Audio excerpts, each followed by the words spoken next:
Hello my future doctors.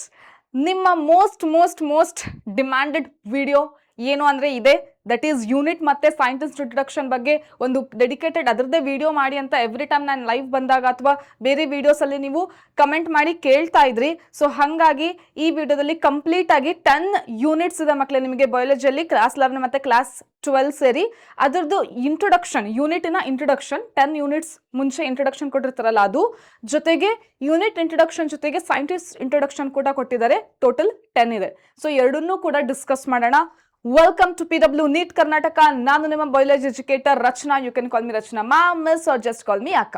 So ಮಕ್ಕಳೇ, ಇವತ್ತಿನ ವಿಡಿಯೋದಲ್ಲಿ ಆಸ್ ಯೂಶುವಲ್ ನಾನೀಗ ಹೇಳಿದ ಹಾಗೆ ಏನ್ ಸ್ಟಾರ್ಟಿಂಗ್ ಹೇಳಿರ್ತೀನೋ ಅದ್ರ ಬಗ್ಗೆನೇ ಡಿಸ್ಕಸ್ ಮಾಡ್ತೀವಿ. So that is unit introduction and scientist introduction. Total ಆಗಿ ಎಷ್ಟಿದೆ ಮಕ್ಕಳೇ?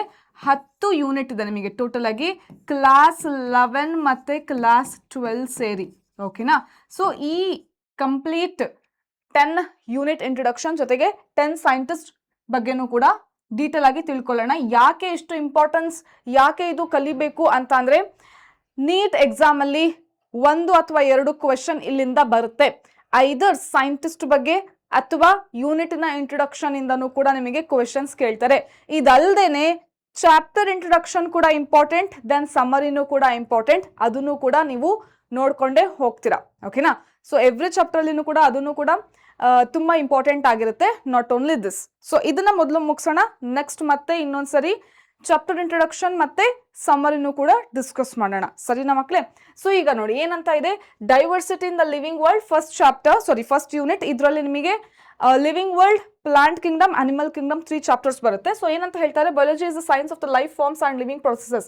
ಬಯಾಲಜಿ ಅಂತ ಅಂದ್ರೆ ಏನಿದು? It's a science of life forms and living processes. So total organisms ಆಗಿರ್ಬೋದು, ಅದರಲ್ಲಿ ಏನೇನು ಪ್ರೊಸೆಸ್ ನಡೀತಿರುತ್ತೆ ಅದ್ರ ಬಗ್ಗೆ ನಾವು ಬಯಾಲಜಿಯಲ್ಲಿ ಡಿಸ್ಕಸ್ ಮಾಡ್ತೀವಿ ಅಂತ ಹೇಳ್ತಾ ಇದ್ದಾರೆ. The living world comprises an amazing diversity of living organisms. So main ಆಗಿ ಇಲ್ಲಿ ಇರುವಂತದ್ದು ಟರ್ಮ್ ಯಾವುದು ಅಂದ್ರೆ ಡೈವರ್ಸಿಟಿ ಅಂತ ಅಂದ್ರೆ, ಸೊ ಕಂಪ್ಲೀಟ್ ಲಿವಿಂಗ್ ಆರ್ಗಾನಿಸಮ್ಸ್ ಅಲ್ಲಿ ಡಿಫ್ರೆಂಟ್ ಡೈವರ್ಸಿಟಿ ಆಫ್ ಆರ್ಗಾನಿಸಮ್ಸ್ ಇದೆ, ಅಂದ್ರೆ ಡಿಫ್ರೆಂಟ್ ಸ್ಪೀಶೀಸ್ ಇದೆ. ಓಕೆ, ಸೊ ಎಲ್ಲಾ ತರನು ಪ್ರಭೇದಗಳು ನಾವು ನೋಡ್ತಾ ಬರ್ತೀವಿ ಅಂತ ಹೇಳಿ ಇಲ್ಲಿ ಡೈವರ್ಸಿಟಿ ಅಂತ ಹೇಳಿದ್ದಾರೆ. ಸರಿನಾ? C, early man could easily perceive the difference between inanimate matter and living organisms. Inanimate ಅಂತ ಅಂದ್ರೆ ಏನು ಮಕ್ಕಳೇ? ನಾನ್ ಲಿವಿಂಗ್ ಅಂತ ಅರ್ಥ. ಸೊ inanimate ಅಂದ್ರೆ ಏನು? ಅನಿಮೇಟ್ ಅನಿಮಲ್ಸ್ ಅಂತ ಅಂದ್ರೆ ಏನು? Organisms, living organisms. Inanimate ಅಂತ ಅಂದ್ರೆ ಏನಾಗುತ್ತೆ? ಸೊ ಪ್ರಿಫಿಕ್ಸ್ ಇನ್ ಅಂತ ಆಡ್ ಮಾಡಿದ್ರೆ ಏನಾಗುತ್ತೆ? So this is non living ಅಂತ ಆಗುತ್ತೆ. ಓಕೆನಾ? ಸೊ ನಾನ್ ಲಿವಿಂಗ್ ಮತ್ತೆ ಲಿವಿಂಗ್ ಆರ್ಗಾನಿಸಮ್ಸ್ ಡಿಫರೆನ್ಸ್ನು ಕೂಡ ಕಂಡುಹಿಡ್ಕೊಂಡ್ರು ಏನು ನಮ್ಮ ಪುರಾತನ ಪೂರ್ವಜರು. ಸೊ ಅದಾದ್ಮೇಲೆ plants, animals and non living ಅಲ್ಲಿ ಏನು ವಿಂಡ್, ಸಿ, ಫೈರ್ ಇದ್ರ ಬಗ್ಗೆ ಏನು ಡಿಫ್ರೆನ್ಶಿಯೇಟ್ ಮಾಡ್ತಾ ಬಂದ್ರು. ದೆನ್ ಬರೇ ನಮಗೆ ಹ್ಯೂಮನ್ಸಿಗೆ ಏನೇನು ಥಿಂಗ್ಸ್ ಇಂಪಾರ್ಟೆಂಟ್ ಇದೆ, ನಾವು ಡೇ ಟು ಡೇ ಏನ್ ಯೂಸ್ ಮಾಡ್ತೀವಿ ಅದ್ರ ಬಗ್ಗೆ ಅಷ್ಟೇ ತಿಳ್ಕೊಂತ ಬಂದ್ರು. ಅವಾಗ ಏನಾಯ್ತು ಅಂದ್ರೆ ಸೈನ್ಸ್ ಅಲ್ಲಿ ಬಯಾಲಜಿ ಫೀಲ್ಡ್ ಅಲ್ಲಿ ಅಷ್ಟು ಪ್ರೋಗ್ರೆಸ್ ಆಗ್ಲಿಲ್ಲ. ಸರಿನಾ? ಸೊ ಯಾವಾಗ ಲೇಟರ್ ಆನ್ ಅವರು ಬರ್ತಾ ಏನ್ ಮಾಡಿದ್ರು ಅಂದ್ರೆ ಸಿಮಿಲಾರಿಟೀಸ್, ಡಿಸ್ಸಿಮಿಲಾರಿಟೀಸ್ ನೋಡ್ತಾ ಬಂದ್ರು. ಕೆಲವೊಂದು ಆರ್ಗಾನಿಸಮ್ಸ್ ಮಧ್ಯೆ ಹೇಗೆ ಸಿಮಿಲರ್ ಇದೆ, ಇನ್ನು ಕೆಲವು ಆರ್ಗಾನಿಸಮ್ಸ್ ಮತ್ತೆ ಇನ್ನು ಬೇರೆ ಆರ್ಗಾನಿಸಮ್ಸ್ ಮಧ್ಯೆ ಹೇಗೆ ಡಿಸ್ಸಿಮಿಲಾರಿಟೀಸ್ ಇದೆ, ಯಾಕೆ ಸಿಮಿಲಾರಿಟೀಸ್ ಬಂತು ಅದನ್ನ ಒಂದು ಗುಂಪು ಮಾಡಿದ್ದು, ಸಿಮಿಲರ್ ಇರುವಂತ ಆರ್ಗಾನಿಸಮ್ಸ್ನೆಲ್ಲ ಒಂದು ಗುಂಪು ಮಾಡೋದು, ಡಿಸ್ಸಿಮಿಲರ್ ಇರುವಂತದ್ದು ಬೇರೆ ಗುಂಪಲ್ಲಿ ಮಾಡೋದು. ಸೊ ಈ ರೀತಿ ಮಾಡ್ತಾ ಬಂದ್ರು, ಕ್ಲಾಸಿಫೈ ಮಾಡ್ತಾ ಬಂದ್ರು. ಓಕೆನಾ? ಸೊ ನಾಮನ್ ಕ್ಲೇಚರ್ ಹೆಸರು ಕೊಡ್ತಾ ಬಂದ್ರು. ಸೊ ಈ ರೀತಿ ಮಾಡ್ತಾ ಬಂದಾಗ ಏನು ಬಯಾಲಜಿ ಫೀಲ್ಡ್ ಅಲ್ಲಿ ಪ್ರೋಗ್ರೆಸ್ ನಡೀತು ಅಂತ ಹೇಳಿ ಇಲ್ಲಿ ಎಕ್ಸ್ಪ್ಲೇನ್ ಮಾಡಿದ್ದಾರೆ ಮಕ್ಕಳು. ಇಷ್ಟೇ ಇರೋದು ಆಕ್ಚುಲ್ ಆಗಿ ನಿಮಗೆ ಕನ್ಕ್ಲೂಷನ್ ಈ ಇಂಟ್ರೊಡಕ್ಷನ್ ಇಂದು ಹೇಳಬೇಕು ಅಂದ್ರೆ. ಸೊ ಅದನ್ನೇ ಒಂದ್ಸರಿ ನಾನು ಲೈನ್ ಅಲ್ಲಿ ಓದ್ಬಿಡ್ತೀನಿ ನೋಡಿ. See, a common feature of all such forms of inanimate and animate objects was the sense of awe, fear that they evoked. ಅಂತ ಅಂದ್ರೆ ಲಿವಿಂಗ್ ಮತ್ತೆ ನಾನ್ ಲಿವಿಂಗ್ ಅಲ್ಲಿ ಮೇಜರ್ ಆಗಿ ಏನ್ ಡಿಫ್ರೆನ್ಸ್ ನೋಡ್ತಾ ಬಂದ್ರು ಅಂದ್ರೆ, ಫಸ್ಟ್ ಸೆನ್ಸ್, ಏನಾದ್ರೂ ನೋಡಿದ ತಕ್ಷಣ ತುಂಬಾ ಚೆನ್ನಾಗಿದೆ, ಬ್ಯೂಟಿಫುಲ್ ಇದೆ ಅಂತ ಅನ್ನೋ ತರ ಆವ್ ಮೂಮೆಂಟ್ ಆಗಿರ್ಬೋದು, ಅಥವಾ ಆ ಆರ್ಗಾನಿಸಮ್ಸ್ ನೋಡಿದ್ರೆ ಭಯ ಆಗ್ಬೋದು. ಸೊ ಈ ರೀತಿ ಏನ್ ಮಾಡಿದ್ರು, ಫಸ್ಟಿಗೆ ಬೈಫರ್ಕೇಟ್ ಮಾಡ್ತಾ ಬಂದ್ರು ಆರ್ಗಾನಿಸಮ್ಸ್ ಮತ್ತೆ ನಾನ್ ಲಿವಿಂಗ್ ಥಿಂಗ್ಸ್ ನ. The description of living organisms including human beings began such later in human history. ಅದರಲ್ಲೂ ಕೂಡ ನಮ್ಮ ಬಗ್ಗೆ ತಿಳ್ಕೊಳ್ಳೋಕೆ ನಾವು ಲೇಟ್ ಆಗಿ ಸ್ಟಾರ್ಟ್ ಮಾಡಿದ್ವಿ. ಸರಿನಾ? So societies which indulged in anthropogenic view of biology could register limited progress in biological knowledge. ಏನಂತ? Society ಬರೇ ನಾವು ನಮಗೆ ಬೇಕಾಗಿರುವಂಥದ್ದು ಆಂಥ್ರೋಪೋಜೆನಿಕ್ ಅಂತ ಅಂದ್ರೆ ಏನು, ಹ್ಯೂಮನ್ಸಿಗೆ ಬೇಕಾಗಿರುವಂಥದ್ದು ಅಷ್ಟನ್ನೇ ನಾವು ನೋಡ್ಕೊತಾ ಬಂದ್ವಿ, ಕಲಿತಾ ಬಂದ್ವಿ. ಸೊ ಹಾಗಾಗಿ ಸ್ವಲ್ಪ ಪ್ರೋಗ್ರೆಸ್ ಏನಾಯ್ತು, ಸ್ಲೋ ಆಯಿತು. Okay, so systematic and monumental description of the life forms brought in out of necessity detailed systems of identification, nomenclature, classification. Okay, ಇದೆಲ್ಲ ಸ್ಟಾರ್ಟ್ ಆಯಿತು. The biggest spin off of such studies was the recognition of the sharing of similarities among living organisms both in horizontal and vertical.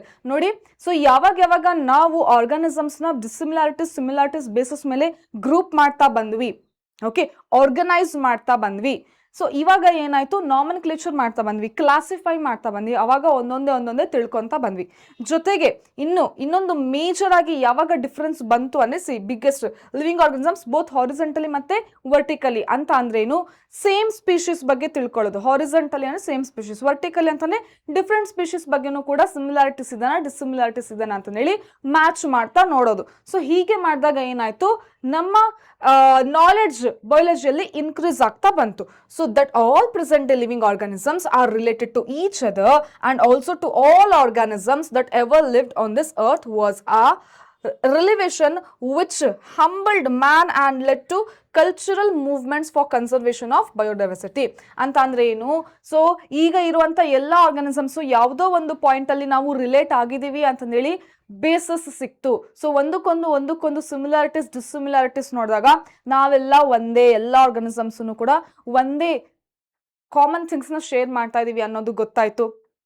ಇದಕ್ಕಿಂತ ಮುಂಚೆ ಇರುವಂತ ಆರ್ಗಾನಿಸಮ್ಸ್ಗೂ ಕೂಡ ನಮಗೂ ಕೂಡ similarities ಇದೆ ಅಂತ ಗೊತ್ತಾಯ್ತು. ಸೊ ಇದೆಲ್ಲ ಗೊತ್ತಾಗ್ತಾ ಬಂತು. ಸೊ ಹಾಗಾಗಿ ನಮಗೆ ಈಗ ಪ್ರೊಟೆಕ್ಟ್ ಮಾಡ್ತಿರುವಂಥ ಈ ಡೈವರ್ಸಿಟಿ, ಬಯೋಡೈವರ್ಸಿಟಿನೂ ಕೂಡ ನಾವೇನು ಮಾಡಬೇಕು, ಕಾಪಾಡಿಕೊಂಡು ಹೋಗಬೇಕು. ನಮಗೆ ಸಾಕ್ತಿರುವಂಥ ಈ ಡೈವರ್ಸಿಟಿ ಎನ್ವಿರಾನ್ಮೆಂಟ್ ಇದನ್ನು ಕೂಡ ನಾವು ಸಾಕೊಂಡು ಹೋಗಬೇಕು ಅನ್ನೋವಂಥ ಥಾಟನ್ನು ಕೂಡ ಇಲ್ಲಿ ಬಂತು. So in the following chapters, ಅದನ್ನೇ ಇಲ್ಲಿ ಬರುವಂಥ ಚಾಪ್ಟರ್ಸಲ್ಲಿ ನೀವೇನು ಅದೇ living world, plant kingdom, animal Kingdom ಅಲ್ಲಿ ಜೊತೆಗೆ ಅದ್ರದ್ದು ಡಿಸ್ಕಸ್ ಮಾಡ್ತೀರಾ ಅಂತ ಹೇಳಿ ಹೇಳಿದ್ದಾರೆ. So this is brief about diversity in a living world chapter introduction. ಗೊತ್ತಾಯ್ತಾ ಮಕ್ಕಳೇ? ಸೊ ಇದ್ರದ್ದು ಬೇಸಿಸ್ ಕನ್ಕ್ಲೂಷನ್ ಇಷ್ಟೇ. ಸೊ ಮುಂಚೆ ಎಲ್ಲ ಏನು ಮಾಡ್ತಾ ಇದ್ರು ಅಂದರೆ ಬರೀ ಹ್ಯೂಮನ್ಸ್ಗೆ ಬೇಕಾಗಿರುವಂಥ ಥಿಂಗ್ಸ್ನ ಅಷ್ಟೇ ನೋಡ್ಕೊತಾ ಇದ್ರು. ಆಮೇಲೆ ಕ್ಲಾಸಿಫಿಕೇಶನ್, ನಾಮನ್ಕ್ಲೇಚರ್, ಐಡೆಂಟಿಫಿಕೇಶನ್ ಮಾಡ್ದಂಗೆ ಏನಾಯಿತು, similarities between species and different species ಜೊತೆಗೆ ಸಿಮಿಲಾರಿಟೀಸ್ ಡಿಸಿಮಿಲಾರಿಟೀಸ್ ಎಲ್ಲ ನೋಡ್ಕೊತಾ ಬಂದಾಗ ಅದ್ರ ಬಗ್ಗೆ ಜಾಸ್ತಿ ನಾಲೆಡ್ಜ್ ಬಂತು. ಓಕೆ, ಯಾಕೆ ಇದನ್ನು ಓದಬೇಕು, ಯಾಕೆ ಇದು ಇಂಪಾರ್ಟೆಂಟ್ ಅನ್ನೋದು ಗೊತ್ತಾಯಿತು. ಸೊ ಹಾಗೆ ಪ್ರೋಗ್ರೆಸಿವ್ ಕಾಣಿಸ್ತಾ ಬಂತು ಅಂತ ಹೇಳಿದ್ದಾರೆ. ದ್ಯಾಟ್ಸ್ ಇಟ್ ಮಕ್ಕಳೇ. ಸೊ ಇಲ್ಲಿ ಬರುವಂಥ ಈ ಚಾಪ್ಟರ್ಗೆ ಮೇಜರ್ ಸೈಂಟಿಸ್ಟ್ ಯಾರು ಕೊಟ್ಟಿದ್ದಾರೆ ಅಂದರೆ ಅರ್ನ್ಸ್ಟ್ ಮೇಯರ್. ಸೊ 1904 2004 ಅಂದರೆ 100 ಇಯರ್ಸ್ ಇವರು ಬದುಕಿದ್ರು. ಓಕೆ, ಸೊ 100 ಇಯರ್ಸ್ ಬದುಕಿರುವಂಥ NCERT ಅಲ್ಲಿ ಕೊಟ್ಟಿರುವಂಥ ಏಕೈಕ ಸೈಂಟಿಸ್ಟ್ ಯಾರು ಅಂತಂದರೆ ಅರ್ನ್ಸ್ಟ್ ಮೇಯರ್. ಸೊ ಈಗ ನೋಡಿ, born on July 1904, Kempten, Germany, Ernst Mayr, the Harvard University evolutionary biologist. ಇವ್ರಿಗೆ ಏನಂತ ಹೇಳ್ತೀವಿ? So what is a term? So what type of scientist he is ಅಂತಂದರೆ ಎವಲ್ಯೂಷನರಿ ಬಯೋಲಜಿಸ್ಟ್ ಅಂತ ಹೇಳ್ತೀವಿ. ಸೊ ಬಯೋಲಜಿಯಲ್ಲಿ ಎವಲ್ಯೂಷನ್ನ ತೊಗೊಂಡು ಬಂದು ಎಕ್ಸ್ಪ್ಲೇನ್ ಮಾಡಿದವರು ಯಾರು ಅಂದರೆ Ernst mayor for the first time, who has been called the Darwin of the 20th century. ಹಾಗಾಗಿ ನೋಡಿ, ಡಾರ್ವಿನ್ ಅಂದರೆ ಎವಲ್ಯೂಷನ್ ಬಗ್ಗೆ ಏನು ಮಾಡಿದ್ರು, ರಿಸರ್ಚ್ ಮಾಡಿದ್ರಲ್ವಾ. ಸೊ ಹಾಗಾಗಿ 20th centuryಯಲ್ಲಿ Darwin of the 20th century ಅಂತ ಯಾರಿಗೆ ಕರೀತಾ ಇದ್ರು ಅಂದರೆ Ernst Mayr. Okay, was one of the 100 greatest scientist of all the time. So 100 great scientist ಅಂತ ಹೇಳಿ ಇಡೀ ವರ್ಲ್ಡ್ ಅಲ್ಲಿ ಅಂತ ಲಿಸ್ಟ್ ಮಾಡಿದಾಗ ಅದರಲ್ಲಿ ಇವ್ರ ಹೆಸರು ಕೂಡ ಇದ್ದೇ ಇರುತ್ತೆ. ಸೊ ಹೆಂಗೆ ನೆನ್ಪಿಟ್ಕೊಂತೀರಾ, 100 ಇಯರ್ಸ್ 100 ಗ್ರೇಟ್ ಸೈಂಟಿಸ್ಟ್ ಅಲ್ಲಿ ಇವ್ರ ನೇಮ್ ಇರುತ್ತೆ. So this is one of the major point. Then Mayr joined Harvard's faculty of arts and science in 1953 and retired in 1975. Ma'am ಇವೆಲ್ಲ ಇಯರ್ಸ್ ನೆನ್ಪಿಟ್ಕೋಬೇಕಾ? ಇಲ್ಲ, ಅವ್ರ ಮೇನ್ ಕಾಂಟ್ರಿಬ್ಯೂಷನ್ ಏನಿದೆ ಅದು ನೆನ್ಪಿಟ್ಕೋಬೇಕು. ಅವ್ರ ಮೇನ್ ಥಿಂಗ್ ಇಲ್ಲಿ ಏನಂತ ಹೇಳಿದೆ ನಾನು, ಎವಲ್ಯೂಷನರಿ ಬಯೋಲಜಿಸ್ಟ್ ಅಂತ ಇದ್ದಾರೆ, ಅದು ಮೇನ್. ದೆನ್ 100 ಗ್ರೇಟ್ ಸೈಂಟಿಸ್ಟ್ ಅಲ್ಲಿ ಇವ್ರದ್ದು ನೇಮೂ ಕೂಡ ಇದೆ. So this is again one of the important. Then ಇವ್ರು ಏನು ಓದಿದ್ದು, faculty of arts and science ಅಲ್ಲಿ ಇವರು ವರ್ಕ್ ಮಾಡಿದ್ರು, ಅದು ಓಕೆ. ದೆನ್ ಇನ್ನೊಂದು ನೆಕ್ಸ್ಟ್ ಏನು ಅಂದರೆ Alexander Agassiz professor of zoology emeritus ಅಂತ ಅಂದರೆ ಇವರ ವರ್ಕ್ನ ಐಡೆಂಟಿಫೈ ಮಾಡಿ ತುಂಬ ವರ್ಷಗಳು ಝೂಲಾಜಿ ಫೀಲ್ಡಲ್ಲಿ ತುಂಬ ಒಳ್ಳೆ ವರ್ಕ್ ಮಾಡಿದ್ದಕ್ಕೆ ಇವರಿಗೆ ಏನಂತ ನೇಮ್ ಬಂದಿದೆ. So what's the title he got? He was renowned as Alexander Agassiz professor of zoology emeritus ಅಂತ ಹೇಳಿ ಇವರಿಗೆ ನೇಮ್ ಕೊಟ್ಟರು. ಸೊ ದಿಸ್ ಇಸ್ ಇಂಪಾರ್ಟೆಂಟ್ ಮಕ್ಕಳೇ, ಅರ್ಥ ಆಯಿತು. Then throughout his nearly 80 year career, ನೋಡಿ ಬದುಕಿರೋ 100 ವರ್ಷದಲ್ಲಿ 80 ವರ್ಷ ಅವರು ವರ್ಕ್ ಮಾಡಿದ್ದಾರೆ. ಹಿಸ್ ರಿಸರ್ಚ್ ಎಕ್ಸ್ಪ್ಯಾಂಡ್ ಏನೇನು ರಿಸರ್ಚ್ ಮಾಡಿದ್ದಾರೆ, ಆರ್ನಿಥಾಲಜಿ ಪಕ್ಷಿಗಳ ಬಗ್ಗೆ, okay, taxonomy, zoogeography, evolution, systematics and the history of philosophy of biology. Okay, ಇದಿಷ್ಟನ್ನು ಕೂಡ ಅವರು ಸ್ಟಡಿ ಮಾಡಿದ್ರು. ಇದೆಲ್ಲ ಫೀಲ್ಡ್ ಅಲ್ಲಿನೂ ಕೂಡ ಅವರ ಕಾಂಟ್ರಿಬ್ಯೂಷನ್ ಇದೆ. He almost single handedly made the origin of species diversity. So ಇವರು first origin of species diversity ಈ ಏನು ಬ್ರಾಂಚ್ ಅಲ್ಲಿ ಫಸ್ಟ್ ವರ್ಕ್ ಮಾಡಿದ್ದು ಕಂಪ್ಲೀಟ್ ಆಗಿ ಸ್ಟಾರ್ಟ್ ಇಂದ ಎಂಡ್ ತನಕನೂ ಇವರನ್ನೇ ಬೆಳೆಸ್ಕೊಂಡು ಬಂದಿರುವಂತಹ ಬ್ರಾಂಚ್ ಯಾವುದು ಅಂತಂದ್ರೆ that is origin of species diversity. ಅಂದ್ರೆ ಬೇರೆ ಬೇರೆ ಸ್ಪೀಶೀಸ್ ಹೇಗೆ ಡೈವರ್ಸಿಫೈ ಆಗಿದೆ ಅನ್ನುವಂಥದ್ದು ಕಾನ್ಸೆಪ್ಟ್ ಹುಟ್ಟು ಹಾಕಿದವರು ಇವರೇನೆ. The central question of evolutionary biology that it is today.